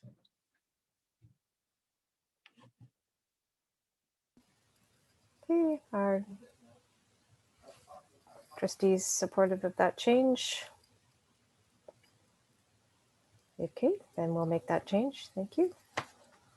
With that change, any other comments? Then I'll call the question. All in favor of approving those minutes? Great, thank you very much. That's carried. There is also a record of an in-camera meeting of the board held Wednesday, May 26th, attached for information. We have a number of items under business arising, so we're going to move right into those. First is the Soji annual update, and I'm going to ask our superintendent to offer his report. Thanks. Yeah, thank you, Chairperson. So I'm not going to read the entire 5-page report. I will give some highlights, and obviously I'm happy to provide some opportunities for questions at the end. So this report is provided for information purposes. First of all, I'm at the top of page 17 in the board package. So the purposes of this report is to provide an update regarding the implementation of policy 106, which is the Soji policy. And this relates directly to our work in the strategic plan. I've noted the 2 areas within strategic priority 2, which relate directly to this work. So just as a little bit of background, what I'm sharing with you today is the report that is actually an expectation within the Soji policy itself. There's an expectation that we bring something to you at the end of every year. And so that's what this report is doing here. Okay, so I'm going to take you over to the top of page 18, so the second page in the report. Talk a little bit about the Soji Advisory Committee. Again, this is something that is built into the policy itself. There's a requirement to have a Soji Advisory Committee that is made up of internal stakeholders, external community partners, and also students this year. So you can see the list of folks who are on the groups that are listed as part of the committee this year. We had a number of meetings this year. In addition, something that we started this year was to start to have goal subcommittee meetings. So the advisory committee develops a number of goals and objectives this year that I'm going to talk about in a moment. And so the goal subcommittees were assigned to each area, and there were folks from each of the different parts of the committee representing on each of these. So goal 1 is that students and staff who identify as LGBTQ2+ should be to S+, will feel safe, supported, valued, and included in their schools and classrooms. And that is our overarching goal as a committee, because that was why we had this policy in the first place. There's a whole bunch of objectives there that I won't get into with you. And then behind all those objectives, there is a huge list of actions that the committee members have been busy working on as well. Over onto the top of the next page, talk a little bit about the summary of progress from that first goal, and I will just give some highlights. So what I'll say first of all is that trustees may recall that during the development of the policy, a fair amount of concern was expressed about the concept of gender-neutral washrooms. And as expected, this has not been a problematic issue. It has not unfolded in a way that has been of concern. Students and staff have done, I think, an amazing job across our schools in making sure that they are respectful of the gender-neutral washrooms and of those who choose to use them. So what we're doing right now is making sure that students are aware of where the gender-neutral washrooms are in all our schools. We're making sure that there's appropriate signage. Where possible, we're expanding to make sure that there are enough gender-neutral washrooms in addition to regular washrooms in all our school buildings. So we're scanning on that right now. And as I can say as of right now that every school has at least one gender-neutral washroom. And as I say, a number of them have more than that. In terms of opportunities for students to connect and also leadership opportunities for students, I'm actually going to hold off on that because in a few moments you're going to hear from a student who is a member of the Soji committee, and I know that they are going to be sharing their experiences within those 2 areas. Moving over onto the top of page 20, goal 2 is that staff members in the district will have the appropriate knowledge and skills in order to feel confident in effectively supporting our students in their classroom and school. And what we have been trying to do this year is trying to determine what staff need in order to do this, in order to meet this goal well. So there has been a Soji scan that gave us some preliminary direction from a subset of schools. And that was very helpful in terms of some of the resources we needed, some of the professional learning opportunities. What we have also determined, though, is that we need to go out and scan every single employee in the school district. And so in the early fall, that's what the committee will be doing. It'll be, I think, quite an undertaking, and I also think it will get us some very, very good information. We've also had a number of Soji innovation grants this year. This year, staff inquiry teams in 1 secondary and 5 elementary schools engaged in that process, each with a focus on a Soji-related topic. And then we have built into our employee onboarding process information for every single employee who comes on, that they get the information about the Soji policy and the expectations we have about how we will conduct ourselves within that realm. Book bundles have been updated and continue to be sent out. And in terms of budget, in the 2020-21 year, the board did provide 2 years of one-time funding. That has been going to a number of different areas, including resources, supporting Rainbow Cafes, supporting the work of the advisory committee, purchasing resources for the folks on that committee, et cetera. So it's been very, very helpful. And I anticipate I'll be coming back in a year asking for more, to be honest with you.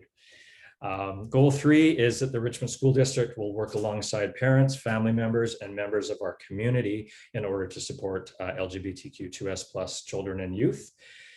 In terms of progress there, so we are developing a parent education series. So committee members have been connecting with the organization out in schools, and we have plans for a parent education series that will begin this fall.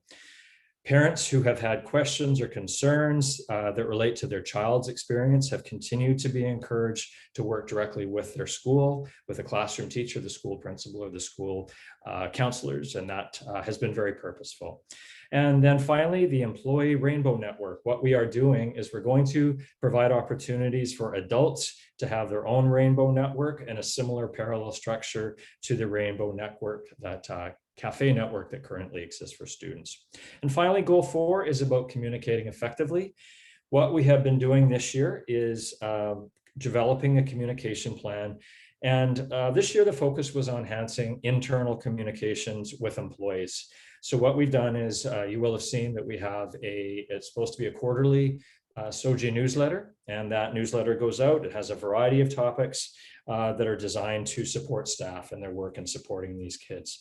And we've got some great feedback, and I'm grateful for the committee members who have been a part of that. So just as I conclude, and before I introduce our student, I would like to extend my gratitude to the members of the Soji Advisory Committee. I have to say that they are so willing to step in, put time in. The first year they attended 4 meetings, and then we all sort of went away. This year we set them to work in between meetings, and they have done amazing work, and we're achieving some great things. And I'm just super grateful to have those folks as part of this group. So now I would like to turn things over to what will be the best part of this presentation, to Destiny Lang. And Destiny is a student representative on the Soji Advisory Committee. I want to thank Destiny for their contribution. Hi, Destiny. For their contribution to the committee and to all our Soji work. We are very lucky to have them here with us this evening. And Destiny, I'm going to turn things over to you. Thank you so much for being here. Thank you, Mr. Robinson. And hello, everyone. My name is Destiny. I'm in grade 11 from Burnett Secondary. My pronouns are they, them, theirs. And thank you for inviting me tonight. And I'm so honored to speak about the impacts of the Soji Advisory Committee on the students tonight. And although COVID-19 has restricted our plans for in-person activities, the Soji Advisory Committee has been instrumental this past school year in supporting LGBTQ+ students and staff. And as a queer student leader, I had the honor to work with the committee and other student leaders to ensure the Richmond School District is a welcoming place for everyone. And as Soji student advisors, we work closely with Soji Advisory Committee to support our goals, just as Mr. Robinson has mentioned earlier, from the beginning of this year. One of our objectives is to provide professional learning opportunities for teachers and support staff to increase capacity and confidence in supporting LGBTQ+ students. And when we learned that many educational assistants are interested in a workshop on diversity and inclusion, the Soji Advisory supported the student leaders to host a Prody Day workshop about intersectionality. The staff also learned about how certain identities have privileges and how we can use those privileges to foster an inclusive community. We also connected with new allies from this workshop who want to spread this knowledge to more QP staff. It means a lot to us as students to have your support. The Soji Advisory helped to create an outlet for student leaders like me to educate staff members on the best way to support us. The committee also encourages all LGBTQ2+ students to use their voices, and we are heard. In years past, students from the whole school would organize rainbow cafes, like Mr. Robinson has mentioned earlier, where queer youth can visit a school, have fun, and find community in the school district. During the school year, my fellow student leaders and I have organized virtual rainbow cafes on Zoom to uplift other queer students during the pandemic. We introduced a new component to these rainbow cafes, a discussion period. We use platforms such as Menti and Padlet to record anonymous responses from students. For example, our first goal is students and staff who identify as LGBTQ+ will feel safe, supported, valued, and included in their schools and classrooms. At the rainbow cafes, we ask students questions such as, what are some safe spaces at school? And what can the community do to make other locations safer? After the Rainbow Cafe, we reported the results back to Soji Advisory. This helps us create more concrete action plans to support our goals. The Soji Advisory engages all students, regardless of their leadership experience, to become an agent of change in their community. Our voices are heard, respected, and understood. With the formation of the Soji Advisory, students are interested in forming a student advisory committee too. Before COVID-19, most schools, Soji or Rainbow Clubs mainly kept to themselves. This changed when I, a Burnett student, had the opportunity to work with other student leaders from Canby Secondary to host these virtual Rainbow Cafes. I realized how much we were missing out in the past before Soji student leaders from different schools started collaborating with each other. I thought that I would enjoy working with these students again, and I was right. This year, we were invited to Soji Advisory meetings to represent the student voice. And it amazes me how much Soji Advisory united all these groups, including but not limited to educational assistants, teachers, school administrators, and stakeholders. The committee's diversity allows various perspectives to be taken into consideration, such as the EA's need for more Soji workshops and other issues. We thought that forming a student advisory committee where each school has student representatives to collaborate on projects together can enhance our efforts towards an inclusive community. And although the student group is still a work in progress, the Soji Advisory Committee has inspired students to unite together. And from the bottom of my heart, I thank you so much for that. And in conclusion, on behalf of the students, I want to thank all the members of the Soji Advisory Committee for their hard work this year. The Soji Advisory Committee has been phenomenal in advocating for the LGBTQ2+ staff and students. And I'm so excited to see it grow as we fulfill each of our goals. Thank you so much for your time. Destiny, you amaze me every single time you speak. That was wonderful. Thank you for first of all having the courage to come and speak with the group today. I know that Ms. Ratcliffe is also on the call, and I'm wondering if you wouldn't mind turning your camera on as well. I do want to thank Marie Ratcliffe for all the work that she does behind the scenes, working both with the committee and working with the students. And I also know that there may be questions that she is so much brighter than I am, as is Destiny, may be able to help answer questions. So with that being said, Chairperson, if it's okay, I'll turn it over for questions or comments from trustees. Yeah, absolutely. Thank you. Trustee Larson and then Trustee Goldstein. I see a number of hands. Don't worry, we'll get to everybody. Trustee Larson, go ahead. Thank you. Destiny, as Mr. Robinson said, every time you speak, I learn something. And I have had the best experience being on the committee. It's an honor, it's a privilege, and I learn something every time. And I can't tell you how much I appreciate that. It's been just fantastic. So thank you for what you bring, and the other students as well. It's amazing. Thank you. Trustee Goldstein. Thank you, Madam Chair. I'm sure we're all looking forward to the happy day where the Soji policy is fully implemented. Gender identity and gender orientation is not a point of discrimination. And the Soji committee is looking at each other saying, well, what are we doing here? There's nothing more to do. How many years would you say in the future, or indeed decades, it'll be to get to that point, Madam Chair, or Mr. Superintendent? Wow, that's a big question. We have a ways to go. I would say we have a ways to go. You know, I think we've come a long way in a relatively short period of time. I'm aware that although I think we're making some good ground in Richmond, we're not just talking about Richmond. And one of the things that I love about working with the students is they will go out into the world, which has a lot more evolving to do perhaps than we do. And I hope that, you know, that educating will eventually bring it to a point where this isn't an issue. I would say we have a ways to go. I would hesitate to give you a number, but I think we have a ways to go. Yeah. Thank you very much. Thank you though. Yeah. And Destiny, if you have a different response to that, you are absolutely welcome to join in, please. Okay.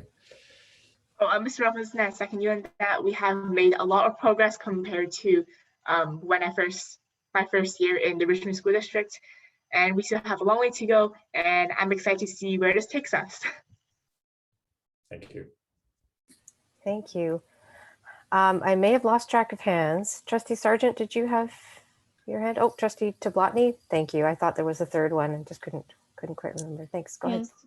Well, I'm just amazed at how far we've come since, you know, we adopted the policy. I remember, you know, the writing the policy and with our student representatives back then, and all the input, you know, they gave us, and I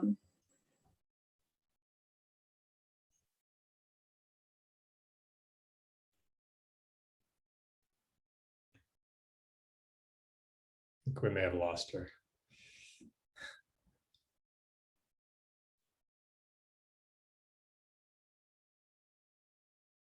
Should we perhaps go to someone else and then we'll come back to Trustee Tablani? Sorry, I was talking. Sorry, I was on mute. There we go. Yes, I was just saying that. Thank you, Superintendent. We may have to come back to Trustee Tablani. Hopefully, she'll get her connection back. Trustee Sargent, go ahead. Thank you. Well, I'll fill in. You know, thank you to our superintendent for your incredible leadership. And I know this work will continue with great oomph and drive. Emery, thanks so much for always being there for our kids. And Destiny, you know, you are an inspiration as well. And really, it was students who came before the board and said, you know, board and district, you know, you need to get your act together, if I could be frank. And it was students who made us stop and think and be better. And it's students like you, Destiny, who will continue to make the world a better place.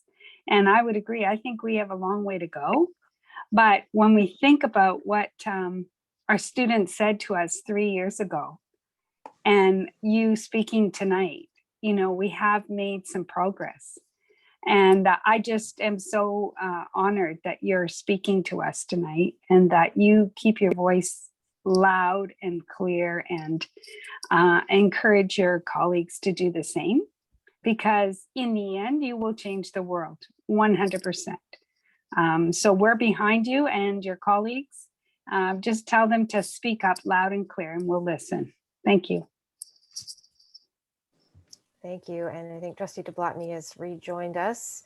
Do you want to Yes. continue your comment? Yeah, I just hope I don't get bumped off again. I was just gonna, you know, I was just reflecting on when the students came and asked us, and clearly asked us for a policy, and I, you know, since then we've come so far in educating people, and we have our students to thank for it. They've done the educating, and we're learning from them all the time, as Trustee Larson mentioned. So thank you so much for teaching us. It's greatly appreciated, and there's so much more work to do. So keep teaching us, and we're very grateful. Thank you. Okay, thank you. Any other comments? Questions? Okay, well, thank you, Superintendent, for your report.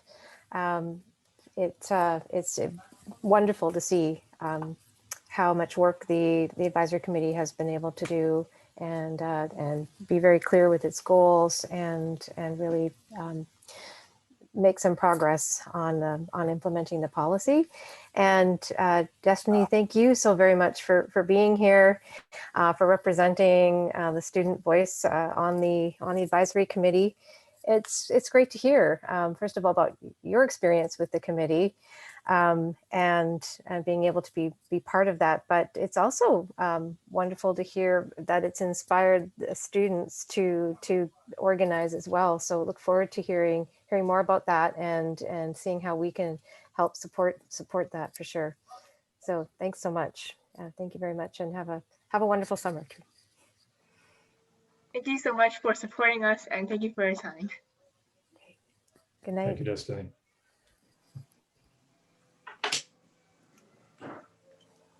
Okay, we're going to move to our next piece of business arising, and this is an update on our diversity and anti-racism working group. Our Assistant Superintendent, Crystal Brodigam, is going to speak to her report, I believe. Yes. Oh, there you are. Sorry. Small boxes here. Thank you. Thank you. Thank you, Chairperson Nixon. I am going to give you an update tonight on the Diversity and Anti-Racism Working Group. However, before I begin, we have one final student presentation of the night. Nathan Young, who is a grade 12 student at McNair Secondary, is going to share a narrative poem that he wrote in his English Studies 12 class. So Nathan, you are welcome to turn on your camera. Thank you for waiting this long into the meeting this evening. And we look forward to hearing your poem. Take it away. Hello, thanks for having me. Yes, I wrote this poem as my final project for English. I'm just gonna read it through. It's about 5 minutes long, and then can talk about it after. Okay. I'm confused. I hate being Black. Actually, let me backtrack, because I feel like I've dropped the bomb in this room, but it's not like that. I've just realized that I might be the cause of my own doom. Because I'm 17 now, almost 18, almost done high school and on my way to chase my dream. Not everything is what it looks like, and I'm still full of questions like, why does a hunk of metal sink in the water, but when we curve it with flames, it can ride the waves? Is this like a lesson on life and its intricate ways? Why do people say that pain is gain? Is it because no one wants to admit after a loss or defeat that not everything they face can be beat? Why does one man live to see tomorrow while another one will be Hades' dinner guest? Now, this might just be science or life or living at some God's behest. But while we're on that subject, I got a few questions for him too, because I'm kind of tired of his distantness and the people that he is speaking through. You created the heavens and the earth, and for that I thank you, because I do enjoy this planet that I live in, but I find some major issues with this world that you made and withdrew, because you don't know what it's like to live in my skin. Why have I prayed all these years and gotten no reply? Are you still up there somewhere, or did you somehow die? So I've read the stories of Daniel in the lion's den and all the miracles back when you split the Red Sea and you answered the sick man's plea. Lately, I feel like there's no communication, like you've realized that you have some sort of higher station, so you no longer need to speak to your little ones, all your lost daughters and sons. I'm not asking for much, not even a full sentence, because you talked a lot back then, but I haven't heard nothing since. Others say they have. For them, it is talk, talk, talk, but there was silence for me when I ended up on the wrong side of a clock.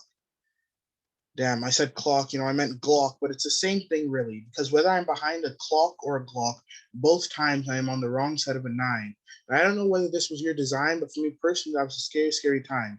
Because that cop saw me as a threat that he had to neutralize. My only crime being walking down the street at night with a duffel bag and a few other Black guys. I don't know what he saw through his beady little eyes. Maybe he saw me as a danger that he can minimize. But it's things like this that makes me wish I had white on my face, like my name is Pennywise. Speaking of it, let's speak on Georgie, not Georgie, but George Floyd. Now that Derek is guilty, people are overjoyed, but I'm not concerned with the jail time. whether it's 70 years or a lifetime. It's called second degree. And that's some bull to me because that means it's accidental. And if you actually think that, then you're mental. Because watching that video of him just wheeze and wheeze, trying to breathe, all I could think of were images of my ancestors on their knees. Now, I've heard that people say that they don't see color, but that's another issue I'd like to address because that is a cover up. And what I want you to do is wake up because your parents taught you about the birds and the bees. And my parents told me when the cops come around to freeze, so you don't entice him off the squeeze around like he did into my great uncle who set out for a smoke break and ended up singing from Heaven's Gate. You know, he probably thought this was all some big mistake. And to be honest, it was a case of misidentification. His sudden appearance was an aberration. And yes, his death caused investigation. What does that do for his mom's tears and frustration? This is why my grandma hates when I dress in all black and is so pleased when my brother brings home a plaque, because one of these won't end in pain, and we already know that pain does not bring gain. You might not have heard this, so let me say it again. Pain does not bring gain. Pain brings the same. I've been feeling like my life is this dark, twisted game, and sometimes I feel like Satan is at the reign, because I got too many family and friends that have been slain or locked behind a chain, all because that hood mentality is so deeply set into this brain. Oh, I was supposed to be asking, and all this venting, I think I forgot the blessing because I'm still alive and kicking. I'm not ungrateful. I'm just saying I feel like I spend my days transgressing. I'm not a fan of the character that I'm currently portraying. And, if the Bible's right, I know God is up there surveying. I'm not worried if he finds it dismaying because I'm going to make the world see the behavior that I'm displaying. I'm going to make you see the bar that I'm raising. You're not even going to be on the same mountain that I'm scaling. Because like this poem, I'm racing toward the finish line, not in a bad way, but it's like a package that isn't mine. I feel like I've been mailed back to sender because God requires surrender. My brain is telling me to numb it on another bender. I might be pretty outside, but inside I feel like a cadaver. I hate acting like God really has my back. I hate pretending that my instinct isn't to attack everything holding me back. I hate cutting so many different people slack. I hate these fissures in my chest and being aware that my heart is one step away from a fatal crack. So, to backtrack, I guess I was wrong. I don't hate being black. I hate being treated black. You think you know what I mean, my painting, obviously the cut in vinegar, but I don't think you understand. I'm tired of being treated like a nigger because it's not 1776 and I say I'm no longer 3/5 of a man. But honestly, I feel sometimes like I'm less than that because Nancy Pelosi called George Floyd a sacrifice, a good God woman, that's a human life. This tells me that I'm going to have to change my life. I'm going to have to find me a place where I can live without constant fear of strife. A place where I won't feel jumpy leaving my house without my knife, where I won't feel like I'm stepping way too close to my afterlife. Maybe I can find a place where me and God can talk about my way of life because I've been reading his book and I kind of like the thought of eternal life. I'm going to find myself a place full of laughter, a place to raise my children and teach them that dreams are something to go after. I ain't going to stop until the only L's in my closet have a V after. I don't know how long I've been reading this. I don't want to know how much you actually took the time to hear, but I hope that you can hold this image dear, because to me it's crystal clear. You live your life in contentment while I live my life in fear. Not a single word I said here was a lie. I swear like my hands on a Bible before I testify. I know I still have my own problems to rectify. I'm not saying I'm like Jesus, but when I say the truth, people like the truth crucify. And maybe I should be like Jesus if I want to live in the sky, because I'm 17 now. Almost 18. I'm almost done school on my way to chase my dream. Not everything is what it looks like. So I'm so full of questions like those, I guess. I'm just saying, I'm confused.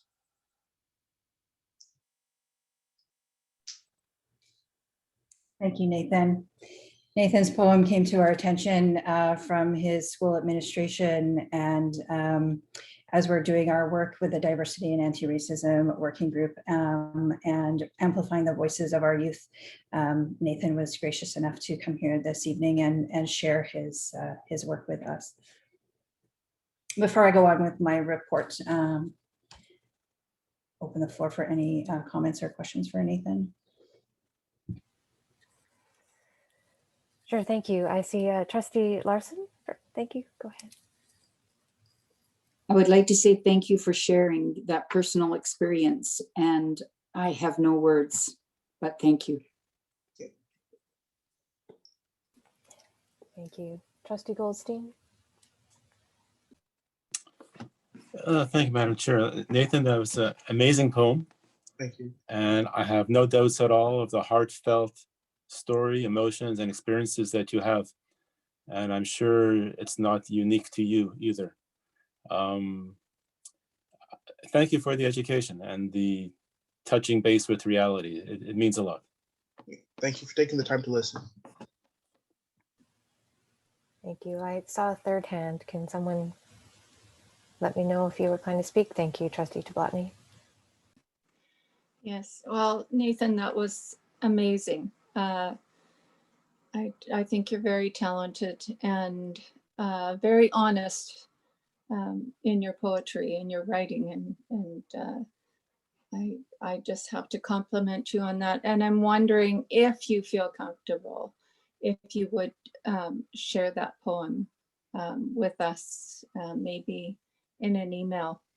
But think it over. I know it's a very personal poem, but it was just absolutely amazing. And as I said before, young people are teaching us, so got a long way to go, but thank you so much.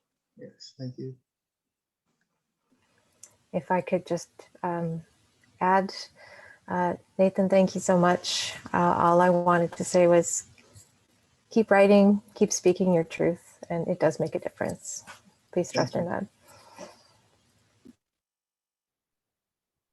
Trustee Hamaguchi.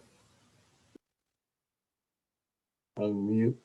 Nathan, thanks a lot. You know, amazing what you wrote, and you talked about confusion, and I think there is a lot of confusion out there, and I think when people hear things like you've written, you know, it forces people to sort of think, and hopefully at some point get some further clarity about their life and about the world we live in, and because at some point it's got to come from within, and you know, when you write things like that, it makes people think and reflect, and you know, it makes you ask questions. So thank you very much for writing that. Yeah, that was kind of the idea behind the poem, was also to give an opportunity to start a conversation with it. I've shared it at an open mic at our school, and it was centered around my school, and obviously my classmates heard it when I presented it, but it has given me the opportunity to take something that is memorable in the form of poetry to start conversations on serious issues that are still going on today, even within Canada. It's commonly seen like issues like this are, oh, that happened in the States, that happened in the States. But like my issue with the cop happened here right by McRoberts. So it's like, it gives me an opportunity to speak to people about something that they might have not considered happening in their own community around them. Just a follow up. You said you read it to your classmates. Well, what's the reaction from your fellow students? I had a very positive reaction from them, and it was actually a surprise to some, because this was probably the first time I've actually talked in public about my experience with the cop, because it was one of those things I was just like, it's like not something that you go to share right away, and it was kind of like a sobering moment for people, like realizing it's not just something that happens to like people out there. It happens to something that they've rubbed shoulders with every day since grade 8. Yeah. Thanks, Nathan. Thanks. Superintendent Robinson, did you have a comment? Yeah, just a brief comment. So Nathan, you know, I think everything's been said here. Thank you so much for your courage in coming here today. You know, one of the things that's important to me as a superintendent is that we put faces and names and actual human beings to the work that we're trying to do here as a school district. It's really easy for us to get lost in the theories and the differences in perspectives and the discussions, and to not remember this is why we're doing this work. You are why we're doing this work. In the last talk, destiny is why we're doing that work. And I want to say thank you for the courage to come out in front of us and share something deeply personal. It's very meaningful, so thank you.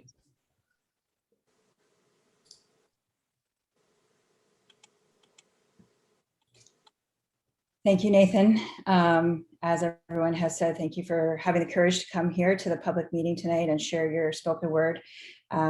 I know you are going on to great things and exciting adventures after high school. And we look forward to hearing more from you and hope you will come back and share your adventures with us. So thanks again for being here. I'm going to carry on with my update, which seems remarkably anticlimactic now.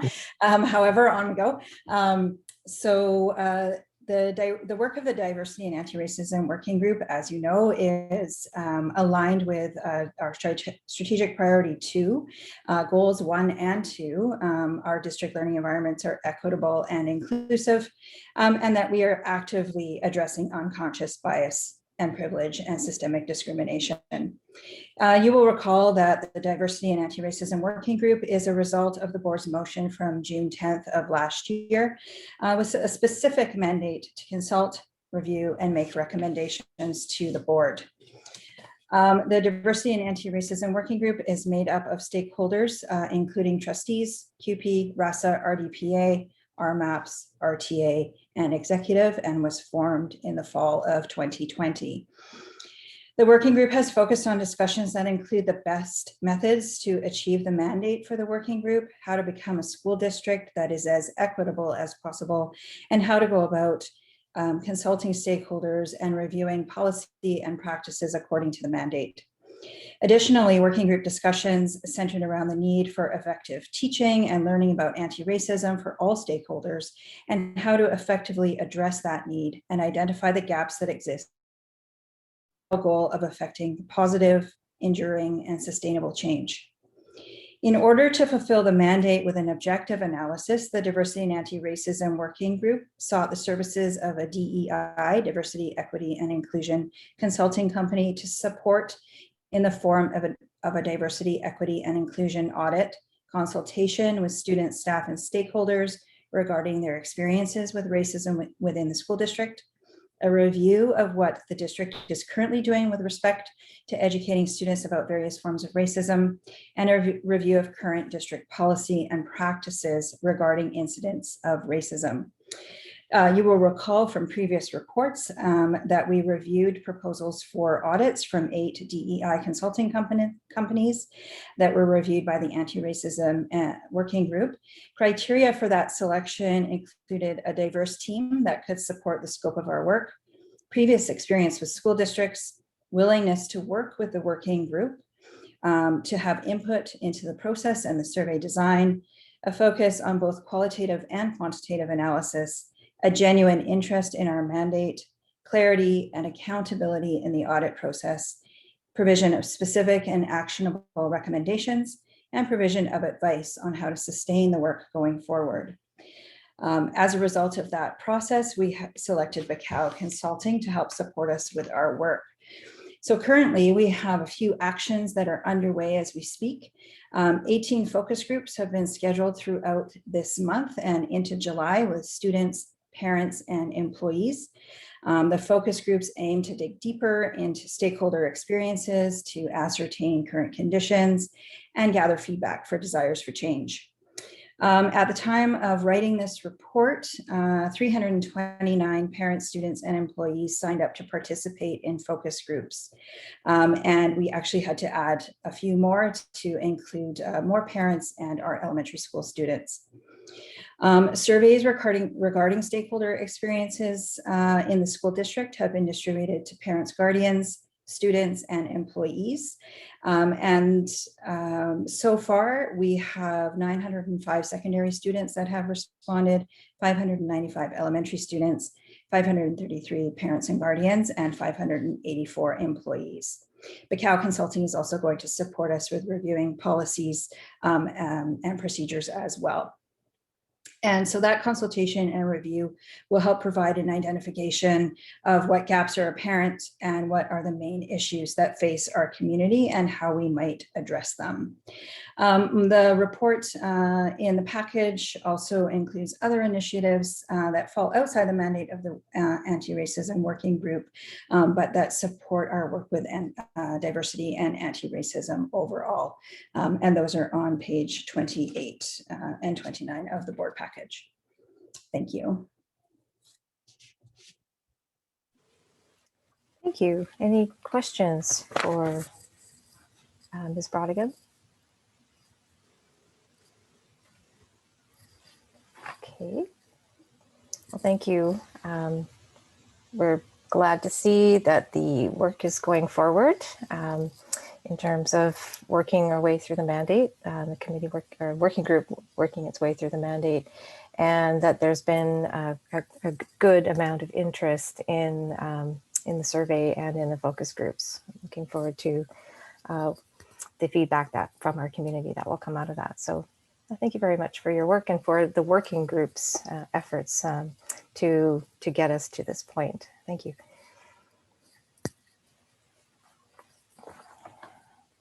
Okay, our next item is an annual report on our charitable donations for the district. There was a report attached from our Assistant Secretary Treasurer. I'm going to ask our Secretary Treasurer to speak to the report. Thank you, Chairperson. So this is our annual charitable donations report. This is a report for information. It's contained on page 30 of our agenda package. And this is a report that's prepared annually by our Assistant Secretary Treasurer, Maria Fu. And I think there's some good news in this report. I think our donations are up from the prior year. And I believe Maria is here tonight, and I'll maybe ask Maria to provide some highlights from her report, and she will be also happy to respond to any questions trustees might have. Thank you, Secretary Treasurer Ueno. So like Secretary Treasurer Ueno mentioned, it has, with the generosity of our donors in our community, our 2020 charitable donation is the highest we've ever received in terms of the cash donations as well as the donation in kind. So with the pandemic, our donors in our community has stepped up for the school district, and it is just a reflection of how much they value the Richmond School District. In terms of that, we do have a record in terms of $382,000 in donations for 2020.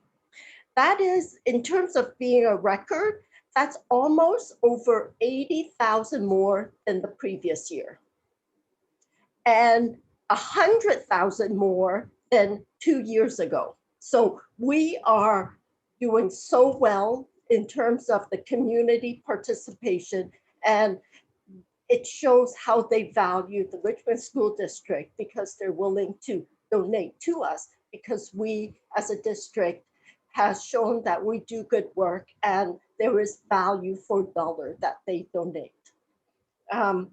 So in terms of the donation in kind this year, as you know, with the pandemic, we have generous donors in terms of organizations as well as individuals.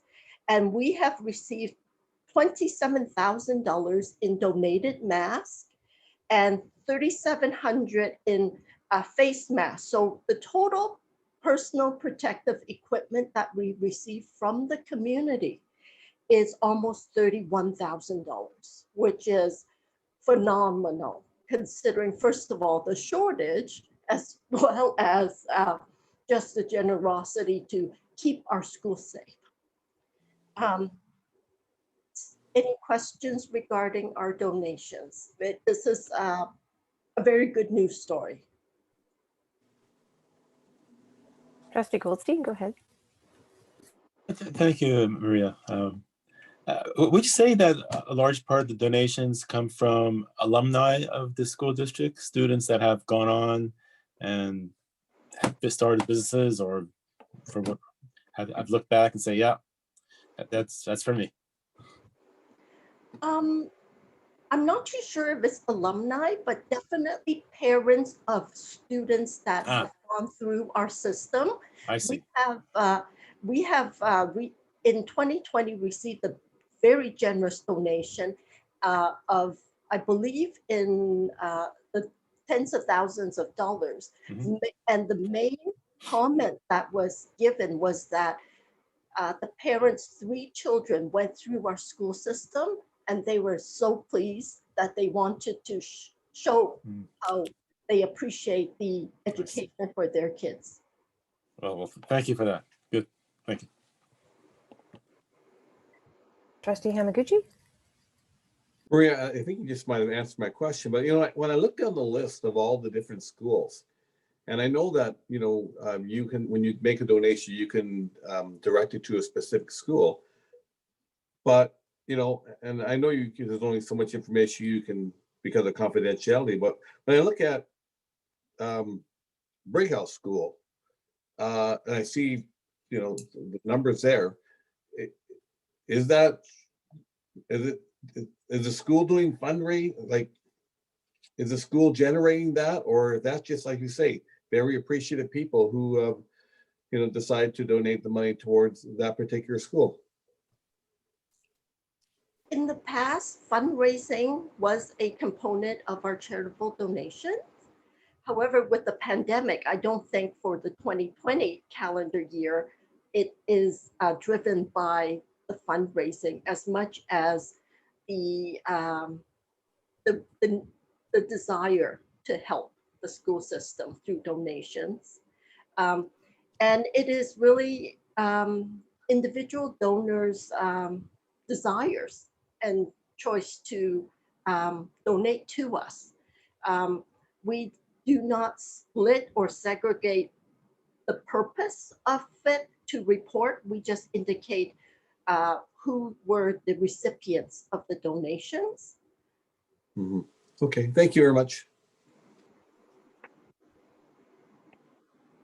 And have Trustee Sargent. Well, thank you very much. And thank you, Maria, for the report. I think it's absolutely incredible that, you know, the saying it takes a village, and it does take a village. And I think what the pandemic has shown is that public education matters a lot. And sometimes we over the years have tried to convince the public who may not have kids in school or whatever that public education is really, really important. And I think what the pandemic showed is it's important for our students, it's important for the economy, it's important for our families and our parents to be able to work if need be. It's important for our country. And I really think that people really saw that firsthand, that when their kids weren't in school or their neighborhood kid wasn't in school, that they were missing a lot. And they could see that in order for their future to be good and prosperous and for our students to be healthy, they needed to be in our buildings, to be with our staff. And so I think this is indicative of what the pandemic has shown people.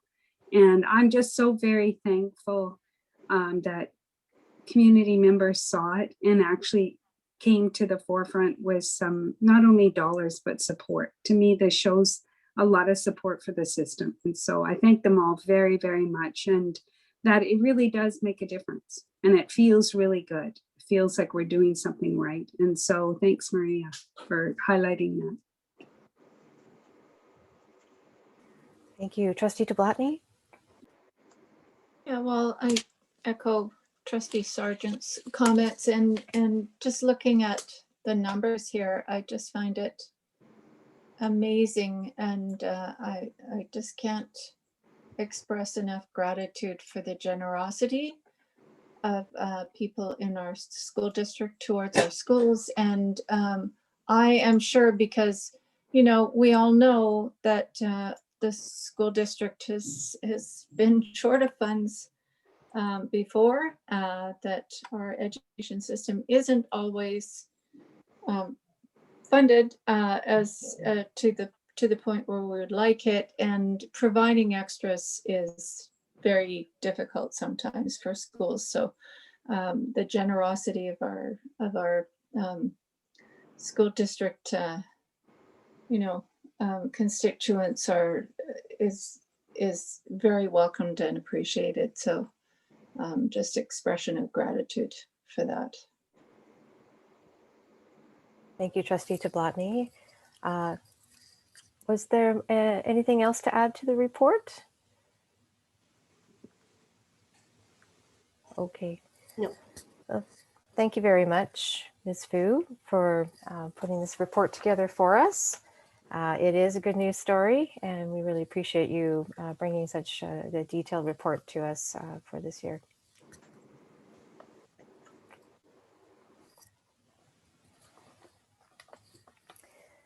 Next on our agenda is a presentation from our Manager of Energy and Sustainability, Mr. Jonathan Ho.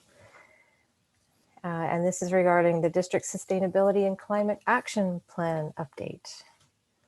Yes. Good evening. Thank you, Chairperson Nixon. I'm not sure if I'm in the slide deck. That is a good question. Maybe we'll wait to see something to come up on our screen. If not, I'm not sure if I have the ability to share, but I can certainly do so from my end. Oh, wait, let's just give it a second. I'm pretty sure someone's probably trying to make that happen. Chairperson Nixon, I do not have any copies of the slides, so okay. I will run you my end. To go ahead and screen share. Thank you. Okay, will do.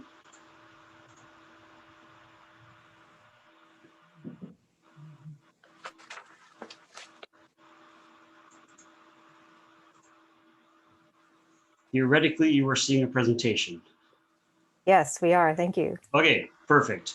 All right, so thanks for the opportunity for me to provide an update on our district sustainability and climate action plan. I will not be going through all the slides in gory detail. I'm cognizant of everyone being in a very long meeting, but here's the brief agenda. Sort of why are we here? What the plan and the pillars entail, what plan implementation looks like, and sort of the follow-up actions from this, and then obviously some time for questions and answers. So in terms of the why are we here? Well, we want to be here. As a district, the board is in the strategic plan under strategic priority 3 has goals 2 and 3, which speak to our commitment to sustainability and climate action. But we also have to be here. First of all, as a public sector organization, we are obligated to report on our greenhouse gas emissions on an annual basis and pay for carbon offsets. So for 2020, we had to pay $184,000 for carbon offsets, which is obviously money that we could easily and more wisely spend elsewhere. But I'm going to point out one thing, that with the increase in what the carbon offset price will be over time, if we were to emit the same amount of greenhouse gases in 2030, that $184,000 balloons to $780,000. So not only is it an environmental imperative for us to be a much better performing organization for sustainability, it's a financial one as well. And we also have obligations in our agreements with BC Hydro and FortisBC to achieve annual energy and greenhouse gas reductions in any event. So we have to do this. So in terms of the plan and the pillars, I'll touch briefly on consultation. As the board is aware, we have 2 main stakeholder consultations through our Richmond Sustainability Action Team, which is the internal senior managers and educational leaders within the district. But we also have a Richmond Sustainability Advisory Committee, which is the much broader stakeholder group, which includes our students, our various employee groups, whether RASA, QP, RMAPs, etc. But we also involve the parents through the RDPA as well. And so in one of the consultations, we asked them, what does sustainability mean to everyone? And sort of the 2 keywords I want to point out, stewardship as being the key one, and education being the second one. So I want to make sure that that is something that you'll see throughout the development of what we in shorthand call the DSCAP. So traditionally, we've talked about 8 pillars in this district under our EcoWise program, but because of the importance of climate action, we've decided to add a 9th pillar. I'm not going to go through all of 9, but I will focus on a few pillars, and the presentation, I'll make sure, if it hasn't been sent to trustees, I'll make sure that it gets to you. But I wanted to put leadership and learning engagement, so beyond curriculum, on the same slide, because they cut across all the pillars, right? So ultimately, any change we make within the district from a sustainability and climate action perspective has to be through technical, behavioral, organizational changes, right? Leadership is not just as a district, in developing this sustainability and climate action plan and providing the resources in order to make it happen, but we also want to encourage leadership at the student level. So all the pictures that you see in this presentation come from EcoWise activities and other sustainability initiatives at all of our schools, right? And so we want to make sure that that leadership happens not just at the student level, we also want to solicit input from educators and other employees. The learning engagement piece, we broaden that beyond the curriculum piece, which is obviously our core mission. We want to integrate sustainability across the curriculum that we have here as a district, but we also want to make sure that all of our educators and the rest of our staff are getting the training and professional development to make sustainable choices, whether that's on district business or for their own personal lives. So in terms of the energy conservation piece, there's, like I talked about, the 1/3 behavioral, 1/3 organizational, 1/3 sort of technical. So the behavioral stuff helps drive our energy demand down. So that's the energy conservation. So you see an example of a unplug for the break that we always have, ahead of any of our main breaks here in the school year. But we also have, technical things that we do. So you see a picture here at McMath Secondary of a solar wall, which preheats the incoming outdoor air into our HVAC system, which reduces our overall natural gas consumption. But bottom line, we got to reduce our overall natural gas use. So real quick summary, 60% of our energy use is burning natural gas to heat buildings, but that's 90% of our greenhouse gas emissions. So in order for us to meet our environmental goals, we got to look at our natural gas use. What that means is that we got to replace that with electricity instead. So electric heat pumps and so on. But electricity is 60% of our energy bill, right? And certainly we want to make sure we're cognizant of driving our energy costs down as well. So we talk about a net electricity reduction, meaning that we want to actually reduce the amount of electricity we buy from the grid, and looking at business casing for developing solar PV. So to paraphrase the hot sauce condiment commercial, we want to put solar panels everywhere, if we can. I'll talk about 3 quick hitters here on waste reduction. So right now, as a district in aggregate, we divert about 40% of our solid waste away from landfill on average. We want to get in our zero waste strategy to 70% diversion by years 2022-23. And ideally, by the end of the scope of this DSCAP, 75%. But I'm going to say that right now, I believe we can go higher, because as a city, we divert 81% of waste away from landfill. And ultimately, what we are doing at home, we should be able to do at school. So I'm working very hard on operational, behavioral, and technical changes that we can make to maximize our waste diversion. So in terms of overall water conservation, I'm going to talk about one real quick thing here. We used enough water in 2018, 2019, so our last full year in school, that's the equivalent of 49 Olympic-sized swimming pools. Lots of stuff that we can do on dealing with our water consumption. We already heard with Superintendent Robinson talking about the Ferris Elementary grant from Trees Canada, which you see there. We do a significant amount of work as a district on our grounds. We have 40 of our schools with outdoor learning spaces, over 220 raised garden beds. But I think one of the things that was brought home to me is that connection to the land that we have at the elementary school and we're getting to the secondary school is certainly in keeping with First Nations traditions. And I wanted to make sure that we look at not just sustainability just in its own box, but it touches on a lot of the other things that we do as a district. The one key thing I'll point out here with purchasing is we got to look at establishing a sustainable purchasing policy, which effectively looks at what's known as the triple bottom line. So whenever you're looking between vendor A and vendor B, you're looking not just at the financial impact of those 2 different vendor offers, but also what the environmental impact and the social impact is of what of those 2 choices. So I put up this picture, I believe it's from Blair Elementary. They ran a litreless lunch campaign. And so this is a really great example of what a triple bottom line analysis is. So a litreless lunch means that you're making your own food at home. That means you're not buying prepackaged, pre-made foods, which is A, healthier, societal, B, cheaper, financial, and C, you're not generating a lot of this excess waste in packaging, which is the environmental piece. Real quick, simple example of what a triple bottom line analysis looks like, and it's something that we want to establish for purchasing within the district. I'm also aware that purchasing doesn't just happen at the district level. Each school has its business assistants, they do their own purchasing, but students also do their own fundraising as well as PACs.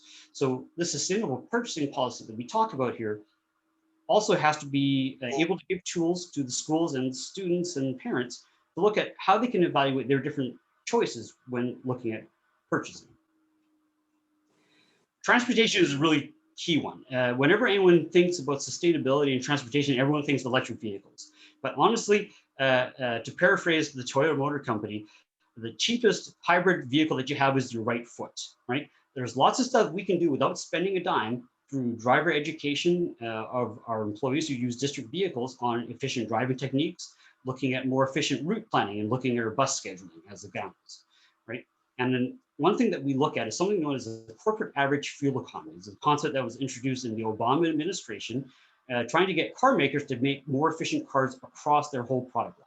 And so we looked at our white and yellow fleet fuel economy, and we figured that based on where the Natural Resources Canada efficiency numbers are at, we're about 27% below where we could be.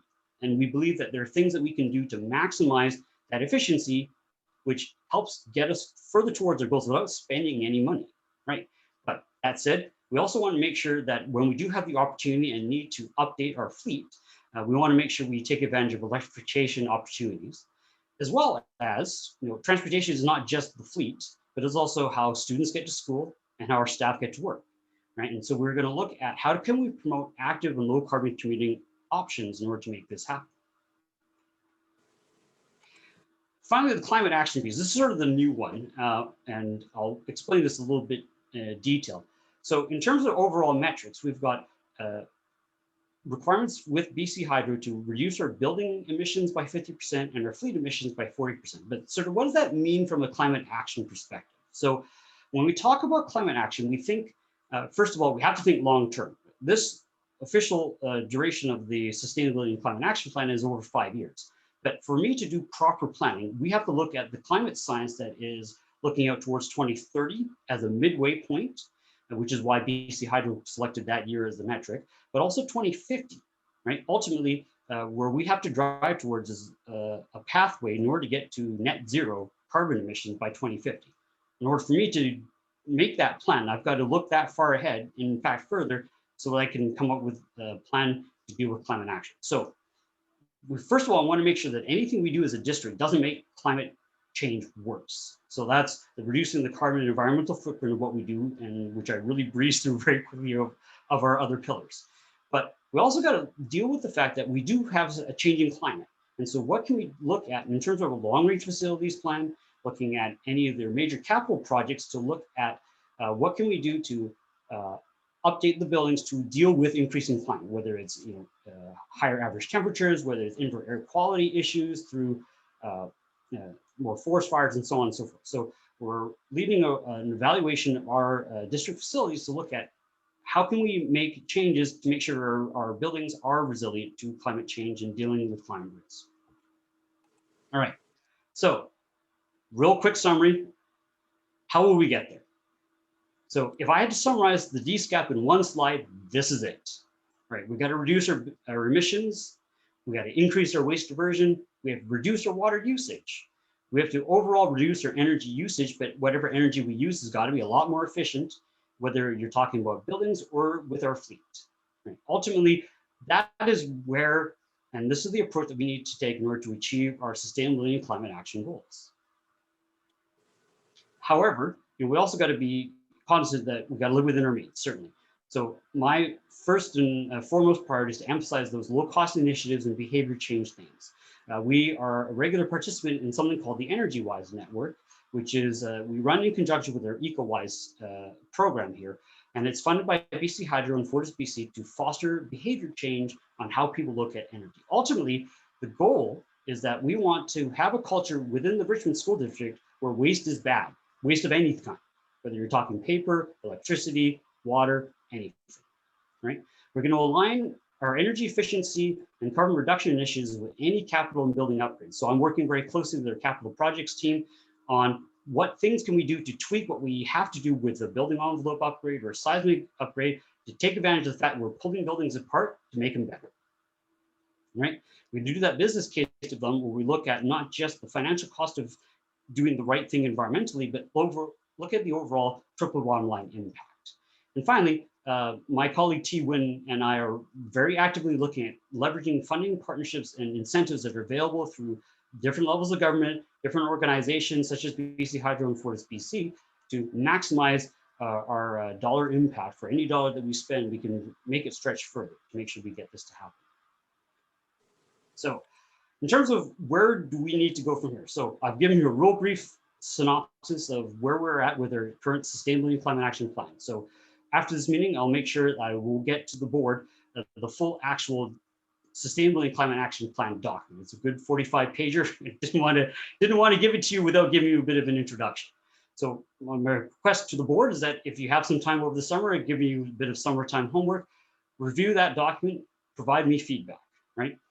The goal here is that by the end of the summer, and certainly for the Facilities and Buildings Committee meeting in early September, I'll have that document updated. I'll present an update on where we're at with the overall Sustainability and Climate Action Plan, and the goal to have formal adoption in the September board meeting. So that's the approval piece. But how do we execute?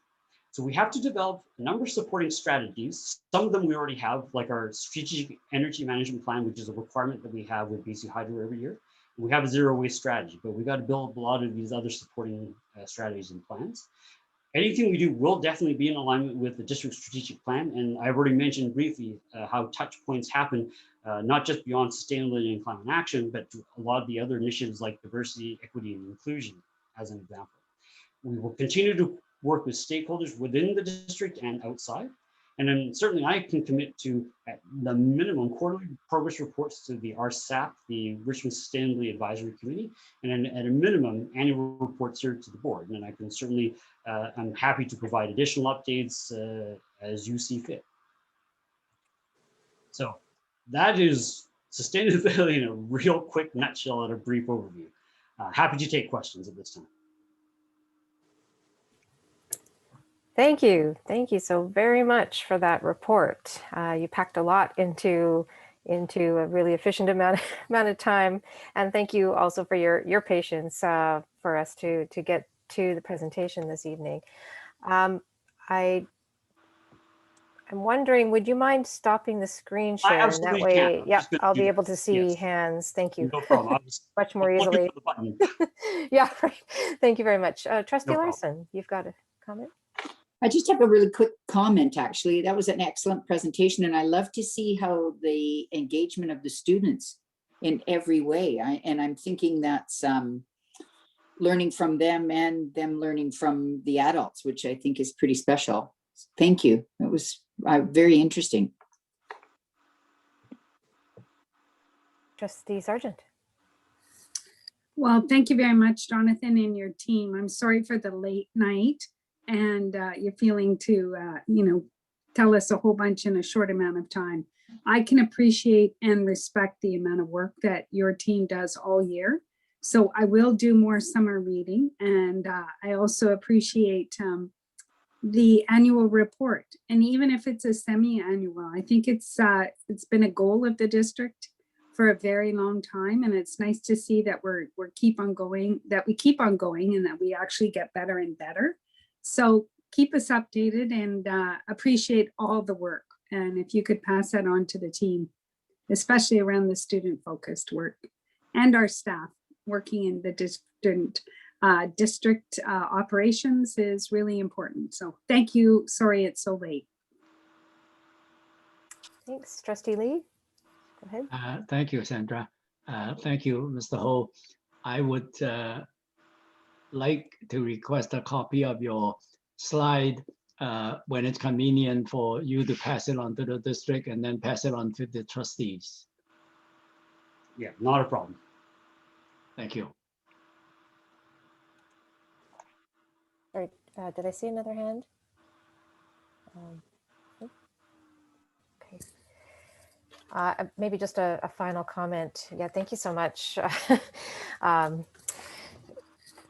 I suspect we could take an entire meeting just to look over the plan and talk about the various aspects of the plan. It's so comprehensive, and it's so really encouraging to see just how strategic you and your team and the district is being in terms of really being comprehensive and looking at all areas of what happens in the district in terms of sustainability and climate action. But I also just wanted to offer support for this addition of specifically mentioning climate action. We've been talking about sustainability, and I think we all had an understanding that it included, right, the focus on environmental stewardship, but words do have meaning, and is shifting our language, and just the addition of that phrase climate action, I think, shifts our attention a bit and shows that that's a priority for us. So appreciate that addition. And the focus as well on the three different aspects, including the behavioral piece and changing mindsets, and creative ways that we can do that as well. So yeah, I would love for us to be able to have access to the full report, and I suspect a lot of questions would come out of some time over the summer to read. Yeah, I was going to say, as an EV owner for some time, I'm always interested personally in seeing where we're heading with electric vehicles, and can't wait to see us also move into buses as well that are electric. I know that may be a while, but anyway, I'm sure there's just so much in there, all different aspects. And if we maybe had a mechanism where we could get some feedback to you, especially if the hope is for this to come in September for approval, we'll explore with staff how the board can take some more time to review and offer some feedback or ask some questions. Absolutely. Thanks for your work, and it's wonderful to hear the passion as you and enthusiasm as you make the presentation. And that's what we need is people leading this for us who are really passionate about this work. So thanks for that too. Thank you very much.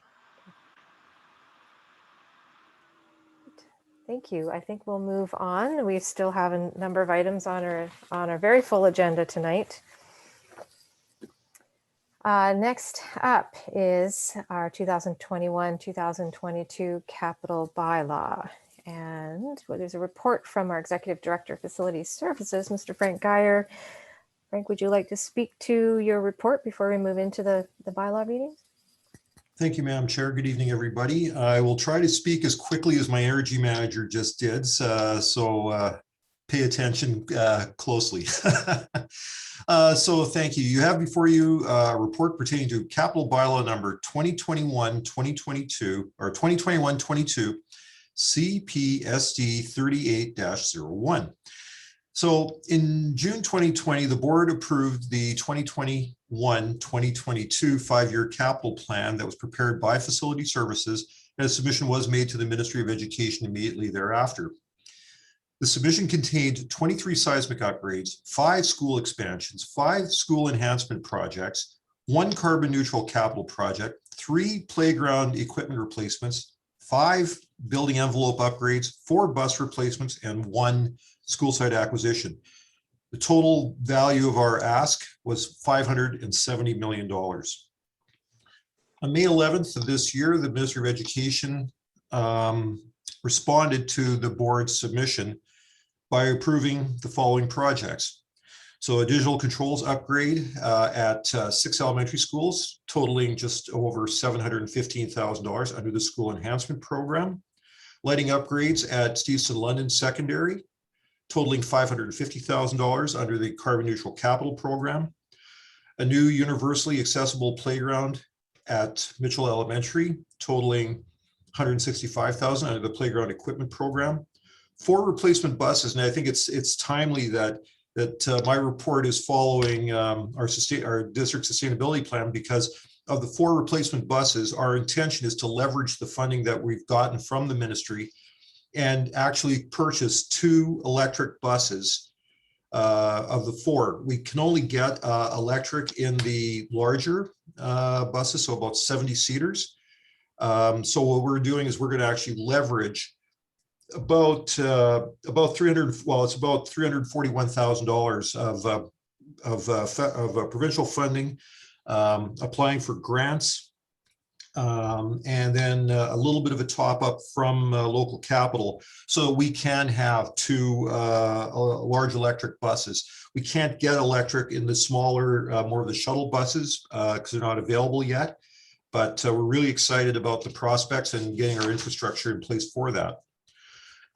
There were no building envelope upgrades included in the response letter, but we're expecting an amended letter from the ministry shortly, approving the projects at Archibald Blair and Howard de Beck elementary schools.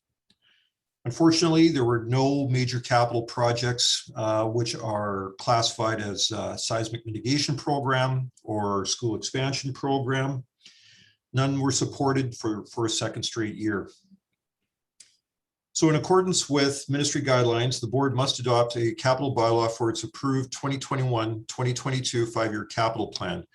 The bylaw authorizes the Secretary Treasurer to execute the annual programs funding agreement, which is attached in your package, covering the approved projects to enable cash flow to occur. The projects, all of these projects must be completed by March 31st, 2022. So the recommendation tonight is that the board approve by way of 3 readings and adopt the capital project bylaw, and I'm not going to read out the number again, as presented. And I can answer any questions you may have pertaining to the projects or the bylaw at this time. Okay, thank you, Mr. Geyer. Any questions from trustees? Great to hear about the electric buses. That's a very timely announcement. Thank you. Okay, so we do have a copy of the capital plan, and it is to be found on page 50. Oh, no, wait. Sorry, I have the wrong number. Page 35 of your agenda package. I'm going to read it now. A bylaw by the Board of Education of School District Number 38, Richmond, hereinafter called the Board, to adopt a capital plan of the Board pursuant to sections 143(2) and 144(1) of the School Act. Whereas in accordance with provisions of the School Act, the Minister of Education, hereinafter called the Minister, has approved the capital plan of the Board. Now therefore, the Board agrees to the following. Authorize the Secretary Treasurer to execute project agreements related to the expenditures contemplated by the capital plan. Upon approval to proceed, commence the projects and proceed diligently and use its best efforts to complete each project substantially as directed by the Minister. C, observe and comply with any order, regulation, or policy of the Minister as may be applicable to the Board or the projects. And D, maintain proper books of account and other information and documents with respect to the affairs of the projects as may be prescribed by the Minister. Now, therefore, the Board enacts as follows. Number 1, the capital bylaw of the Board for the 2021-22 capital plan as approved by the Minister to include the supported projects specified in the letter addressed to the Secretary Treasurer and Superintendent dated the 11th of May, 2021, is hereby adopted.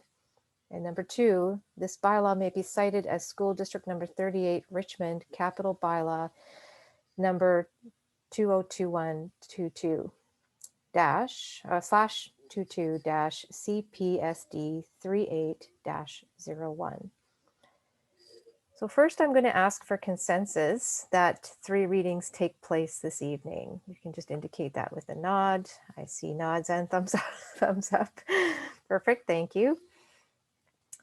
Then we're going to move into the 3 readings. First reading, I need a mover. Trustee Goldstein. Thank you. Seconded, Trustee Sargent. Thank you. That the Board of Education Richmond approve capital project. Did somebody else want to read this? How about the mover reads it? Let's just change voices. Actually, you probably don't have, do you have this in front of you? I'm looking for where that sentence is, so. Yeah, it's not there. I'm sorry, I realized I have the script. Thank you. I'll read it. Okay. The permission of the movers. I just realized I thought the mover maybe would like to read it, but I'll put that here. That Board of Education Richmond approve capital project bylaw number 2021/22-CPSD 38-01. All those in favor? Any opposed? That's carried. Thank you. Second reading, I need a mover for.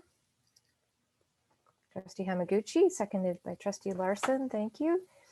I'll read it. That the Board of Education Richmond approve capital project bylaw number 2021/22-CPSD 38-01.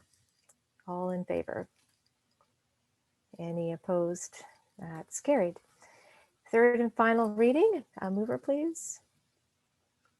Can I have a mover? Trustee Tablatny, thank you. Seconded by Trustee Sargent. That the Board of Education Richmond approve capital project bylaw number 2021/22 CPSD 38-01. All those in favor? Thank you. That's carried unanimously. I'll just declare that capital project bylaw number 2021/22-CPSD 38-01 plan is carried. Thank you, trustees, for that. We would note that that the capital plan that has just been approved didn't include any major seismic projects, and just wanted to bring that to the attention of our community. And trustees will continue to work on continuing the projects that we have on the go, a considerable number of projects that we do have in the works at this point. Before we move to the next item, just wanted to mention that Trustee Lee has had to leave the meeting. Those of you who are wondering, that is, he's no longer with us in the meeting tonight. Okay, we're going to move to the 5-year capital plan. This is item D on the agenda, 6D, and a recommendation, report and recommendation again from Mr. Frank Geyer. Frank, did you want to speak to this report, to the plan? Yep, thank you, Madam Chair. So the previous report was about the capital plan that's going to be executed this year. This report has to do with filing our capital plan, our 5-year capital plan for next year. So what you have before you is a report and summary of the 2022-2023 Richmond Board of Education 5-year capital plan. It is unusual this year that these two reports are coming together, because typically we do get a response much earlier in the year on our previous year's capital plan, but because of COVID, things got delayed. So that's why things could have gotten a little bit confusing tonight. So our 5-year capital plan for next year contains 46 projects eligible for funding out of various ministry programs, 24 in the seismic mitigation program, 5 in the school expansion program, 5 in the school enhancement program, 2 in the carbon neutral capital program, 4 in the playground equipment program, and 6 in the building envelope program. And it should be noted that the top 2 priority projects in the building envelope program, as I mentioned in the previous report, are expected to be approved shortly by the province. And when that does come to pass, we will be taking those 2 projects off the list. There's also 1 school site acquisition for a future City Center Elementary School, as identified in our eligible school site proposal, which is the next report that I'll be presenting. And there's also 1 bus replacement. And in total, our capital plan for 2022-2023 totals over $655 million. The due dates for the submissions to the ministry are July 31st for the projects contained in the major capital programs. So that's the seismic mitigation and expansion programs. September 30th for the minor capital programs, school enhancements, carbon neutral, bus, and playground. And also September 30th for the building envelope programs. As per ministry instructions, each of these submissions will require a separate board adoption and resolution. All projects contained in the capital plan are consistent with and prioritized as per the District Long Range Facilities Plan, with input and guidance from the Ministry of Education Capital Management Branch. So we expect to hear back from the ministry sometime in early 2022 as to which projects contained in our plan will be supported or approved for implementation in the 2022-2023 fiscal year. The recommended action says that the board approve the capital plan as presented, and I can answer any questions you may have pertaining to these projects or the plan at this time. Thank you, Mr. Geyer. Any questions from trustees before we entertain the resolutions? Okay. The first resolution is on page 53 of your agenda package. I guess I can read it out, and then we'll look for a mover and a seconder, please. In accordance with provisions under section 142, subsection 4 of the School Act, the Board of Education of School District number 38, Richmond, hereby approves the proposed 5-year capital plan, major capital, for 2022-23, as provided on the 5-year capital plan summary, major capital, for 2022-23 submitted to the Ministry of Education.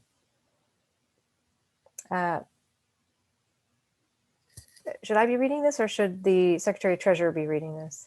I just realized it's got our Secretary Treasurer's name on it.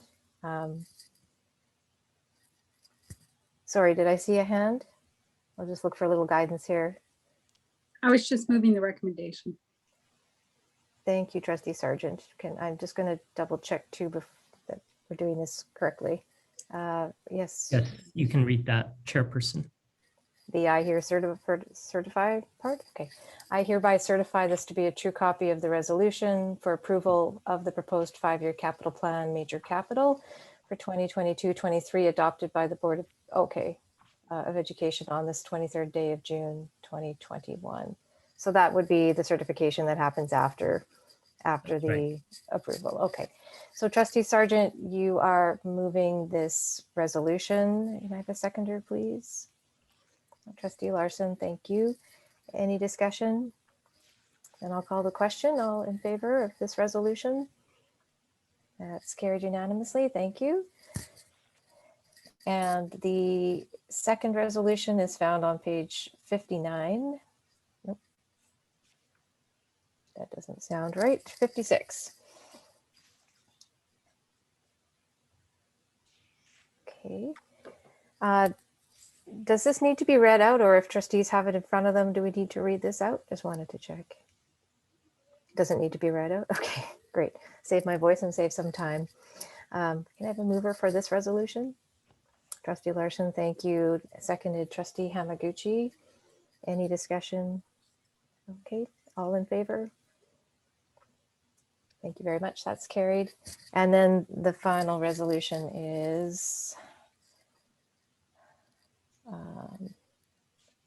page 58. And can I have a mover for that? Trustee Tablatny, thank you. Seconded by Trustee Goldstein. Any discussion? Then call the question. All in favor? Great, thank you. That's also carried. We have more items on our agenda. We've also been sitting, I know aware that trustees tend not to, we're supposed to be front and center and have our cameras on so that we know that we're present. I'm going to suggest that I know it's late, but that we take a 2 to 3 minute break just to be able to get up and come back with and continue our focus.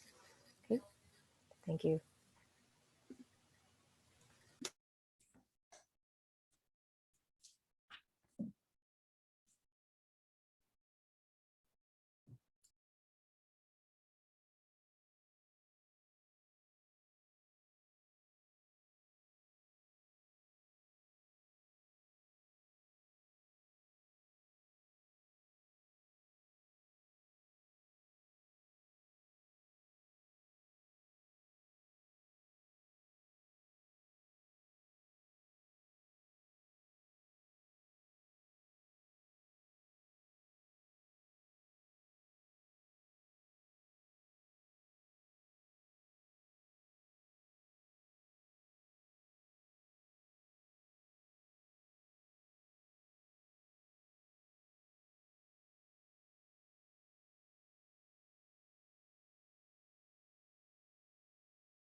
Okay, I think we have all trustees back and our senior staff.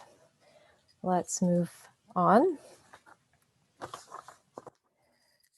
So we have our eligible school site proposal coming next with a recommendation in a report from our Executive Director, Facility Services.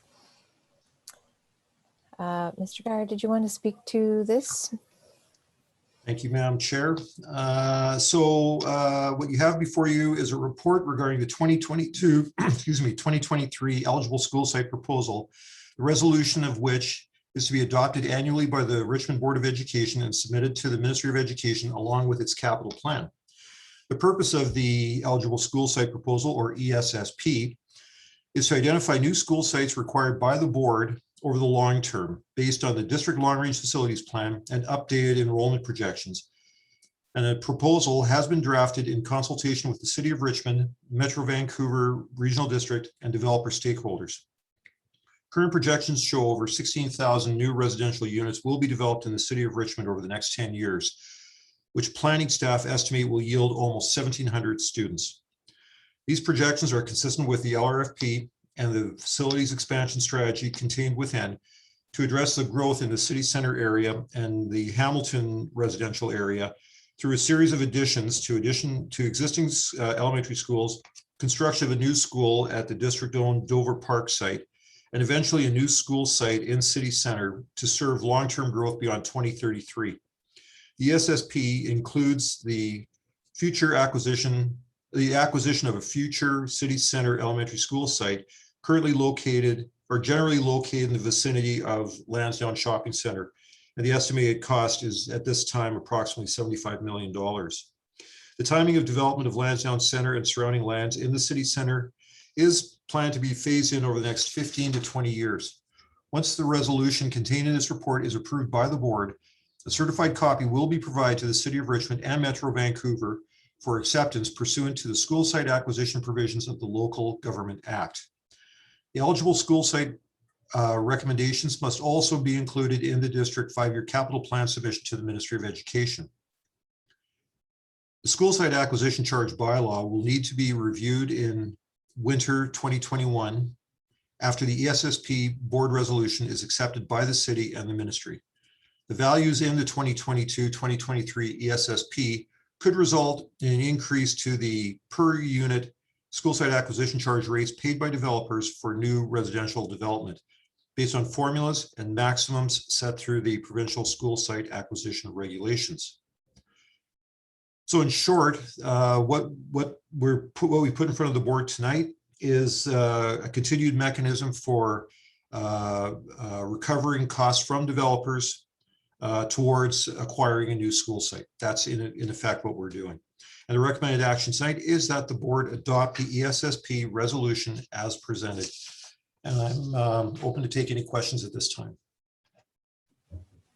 Great, thank you very much. Trustee Sargent? Well, thank you, Frank. And I think Umar is sitting beside you. And so I wanted to take a moment to thank him as well. This is a really important function to do, and really appreciate the work and the amount of work that it takes to get to a place like this. And, you know, there were a couple of years, maybe we didn't have it done. And I really appreciate the work that's been put into this, and I would move the recommendation when you see fit, Chair. Thank you. Seeing no other questions, then thank you, Trustee Sargent, for moving the recommendation. Is there a seconder? Trustee Goldstein, thank you. And any discussion before we vote? Then I'll call the question. All in favor of the recommendation, the motion? Thank you. That is carried. Thank you very much, Mr. Geyer and your team, for all your work on this. As we do look forward to the plans we have in our LRFP, including acquiring an eligible school site. So thank you very much.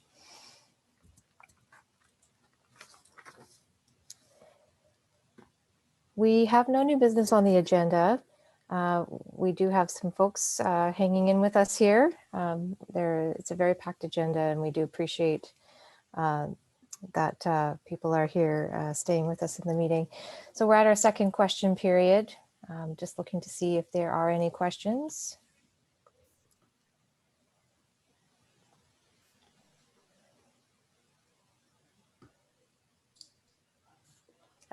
Superintendent, is there a question we should be entertaining? There's Chairperson, there's actually a comment in the chat that I'll read out. It just says, good evening all. This is from David Yang. As a Richmond resident and former student of SD38, I want to offer my full support to the BC Youth Council delegates who spoke so eloquently about the need for stronger student voices.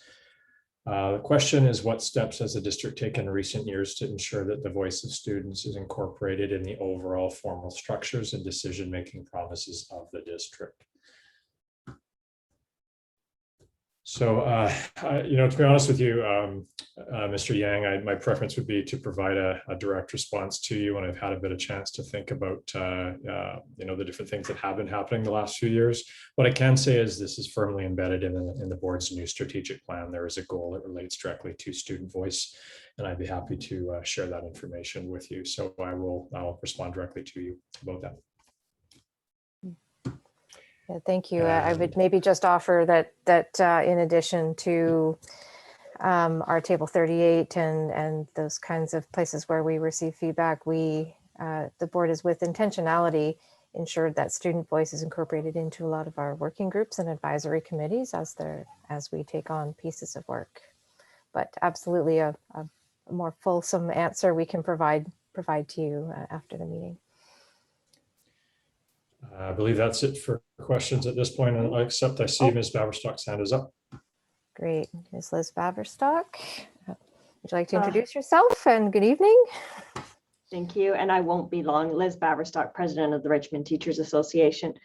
Thank you for listening tonight. I just wanted to actually take one quick moment to express my thanks to Secretary Treasurer Ueno and wish him well in his retirement. I, on behalf of the Richmond Teachers Association, have always appreciated your hard work, your dedication, and your transparency of process.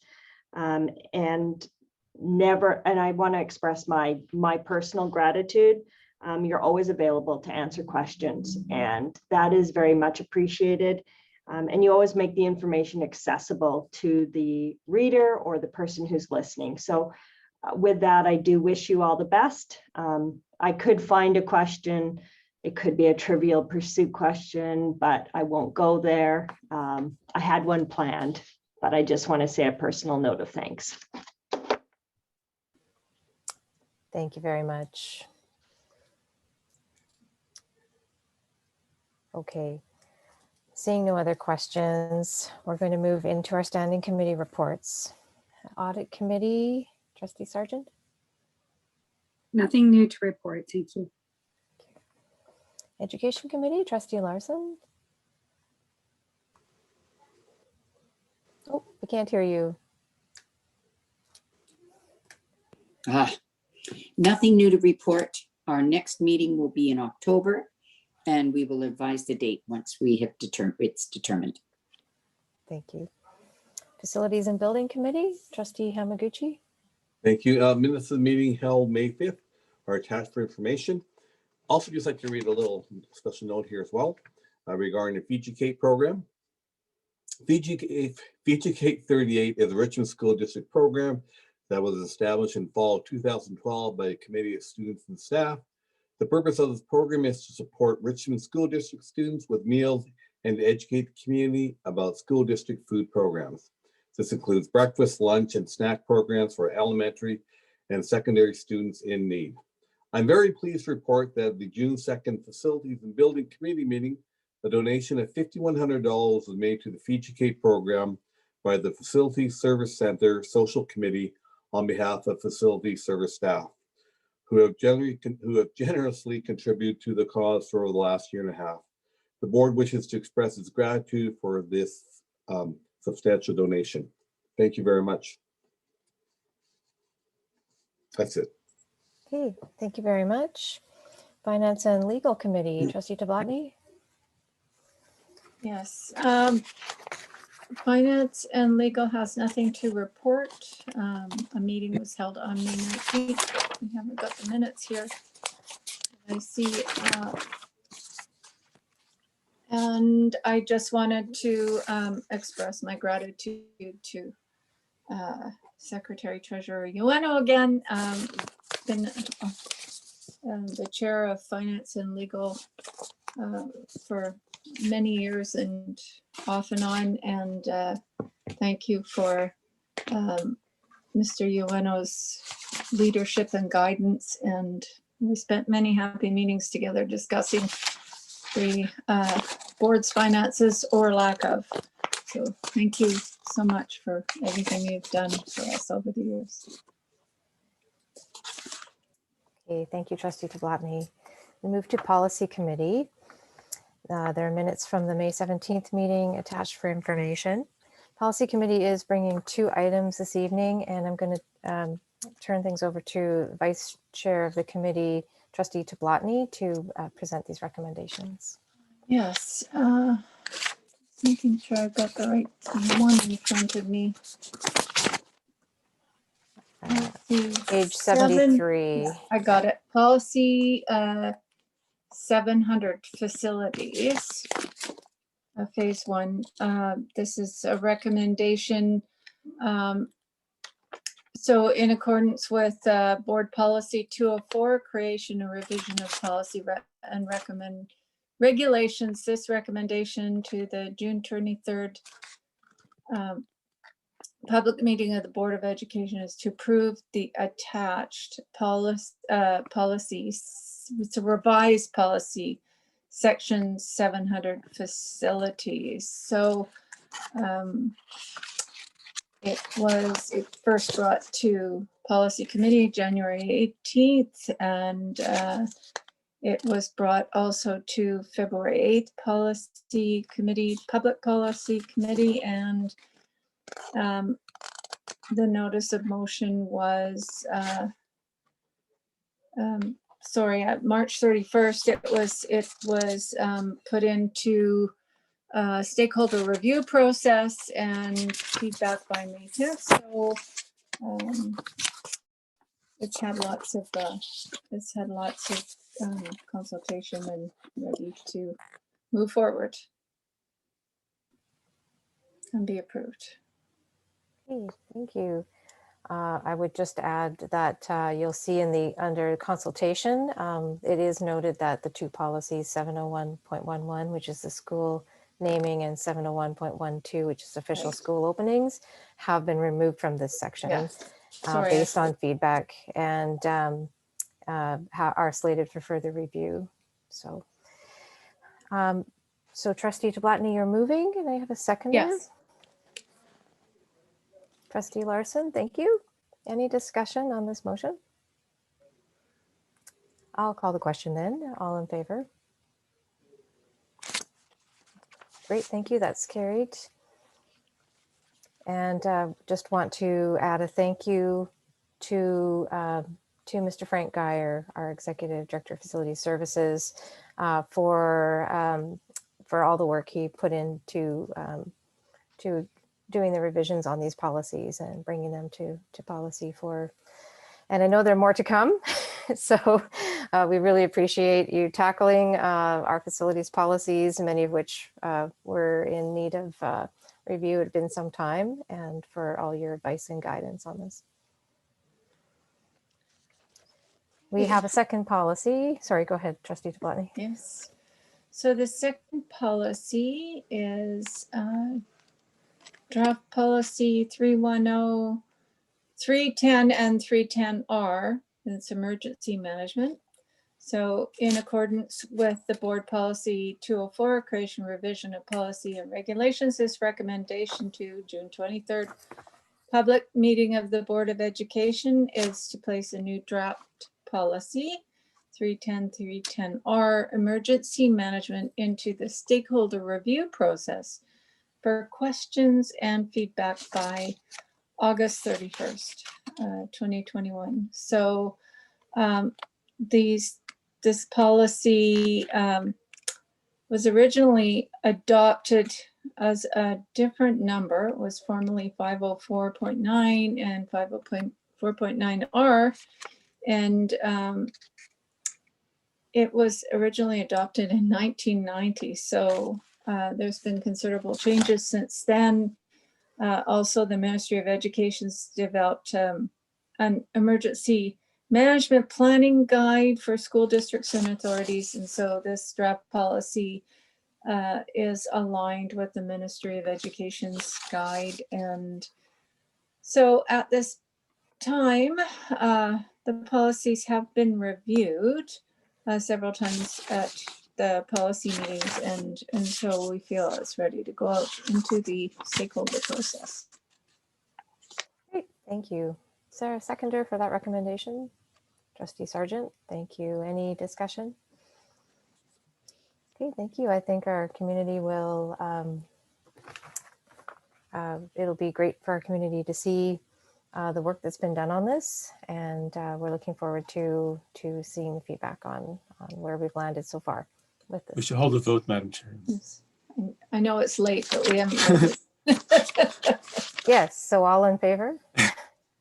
Thank you. Or I guess that was more of a comment than a discussion point. You're right. Thank you very much.